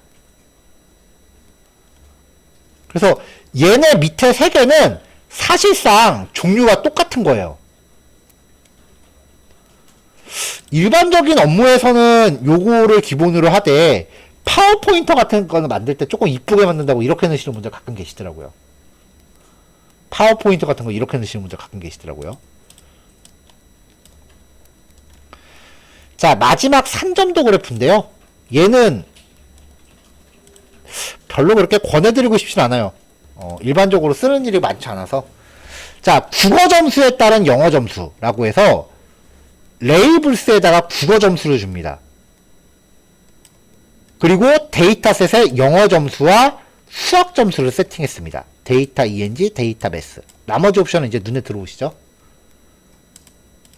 그러면 이게 뭘 뜻하냐면은,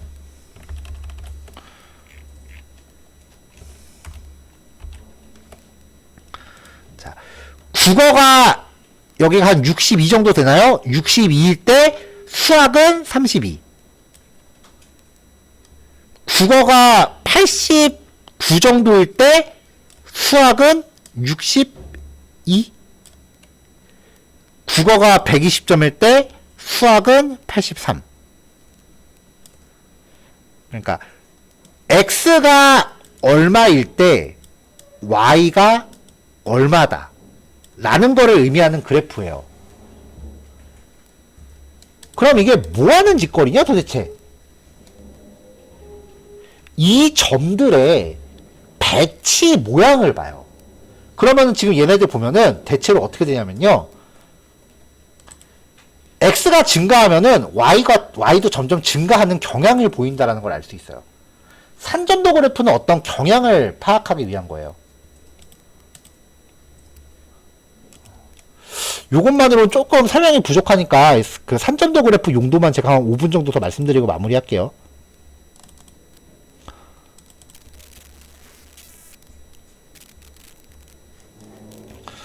네, 그럼 파이썬 빅데이터 수업 예제인데요.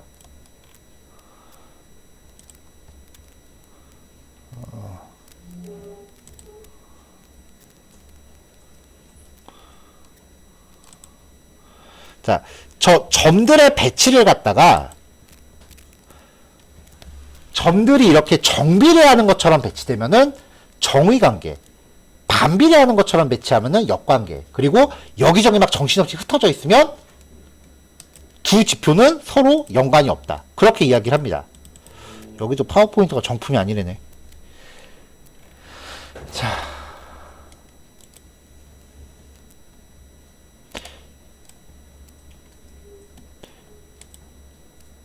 자, 그래서 지금 요 그래프는 그 미국 SAT 시험에 응시한 학생의 비율과 그에 따른 수학 평균 점수를 나타낸 거예요.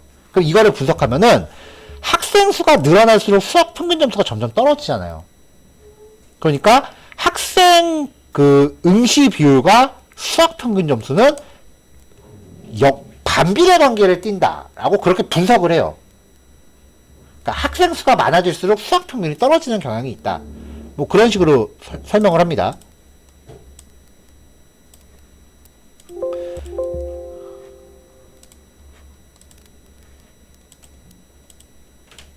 자, 이제 요 그래프를 마지막으로 보고 이제 마무리할게요. 자, 이게 어느 회사래요. 그 기온에 따른 아이스크림 판매 그 수량을 나타낸 거래요.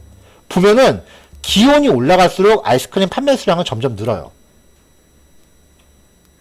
그러니까 이걸 보고 매출 보고 할 때 우리 회사의 역대급 매출을 봤을 때 기온에 따라 매출이 점점 올라가는 추세를 보입니다. 그리고 이제 덧붙이는 거죠. 마지막에 있어 보이고 싶어서. 기상청에서 올 여름 기온이 역대급 폭염을 기록할 거로 예상을 했대요. 38도까지 올라갈 거래요. 그래서 올해 매출은 되게 많을 거예요. 이렇게 보고를 하면은 사장단에서 분명히 물어봐요. 그래서 얼마가 오르는데? 그쪽은 숫자 얘기 안 해주면 승질부터 내니까요.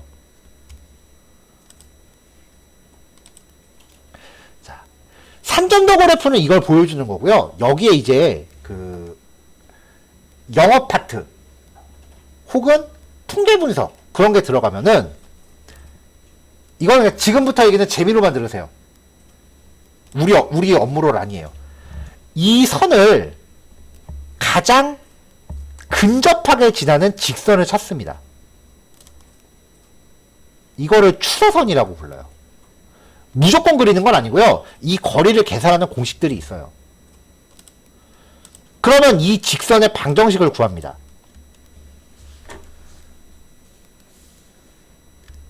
직선의 방정식은 대체로 y는 ax 플러스 b예요. 직선의 방정식은요. 그래서 a가 기울기죠. 요건 봐서 기울기가 대충 한 1.5일 것 같고요. b는 절편이니까 절편이 최소한 지금 한 20이 되네요. 방정식을 구했어요. 근데 예상 기온이 38도래요. 그럼 1.5 곱하기 38 플러스 20 하면은 올해 매출, 예상 매출이 나와요. 이렇게 분석하는 걸 회계 분석이라고 해요. 보통 통계학자들 혹은 논문에 제일 많이 쓰이는 통계 방법이고요. 머신러닝도 여기서 시작을 해요. 뭔가 예측하는 거죠. 그러니까 예측을 위해서 쓰이는 공식인데, 만약에 여러분들이 만든 CMS를 통해서 영업 파트 뭐 그런 데서 뭔가 예측하는 거를 제공해주고 싶다라고 하시면 선전도 그래프는 좋은 대안이 돼요. 근데 해달라고 얘기하지 않는 이상 해주지 마세요. 뭐하러 일을 또 해요. 웬만해서 막대 그래프로 퉁치시면 다 돼요. 그렇잖아요. 예. 자, 저것들이 제 경험상 제일 많이 사용되는 라이브러리들이었어요. 특히 저 차트 같은 거는 CMS 작업할 때는 말도 못하게 많이 들어가더라고요. 그리고 만약에 리액트 수업에서 저를 또 만나시면 오늘 봤던 이 모든 라이브러리들을 리액트 버전으로 다시 보실 겁니다. 거의 대부분의 제 수업은요, 과목이 바뀌어도 내용은 거의 비슷해요. 왜냐면 같은 코드를 갖다 여기서 보고 저기서 보면은 이게 연결이 잘 되거든요. 뭐 여튼 그렇습니다. 자, 오늘 여기까지 진행하고요. 다시 한번 말씀드리면 오늘은 그냥 라이브러리라는 개념이에요. 다음 시간에 사용자 입력 내용을 핸들링하는 내용 진행하겠습니다. 조금 어려울 테니까 금요일날 잘 쉬시고, 금요일에 우리 안 나오죠? 이번 주. 네, 잘 쉬시고 다음 주에 뵙고. 마치기 수고하셨습니다.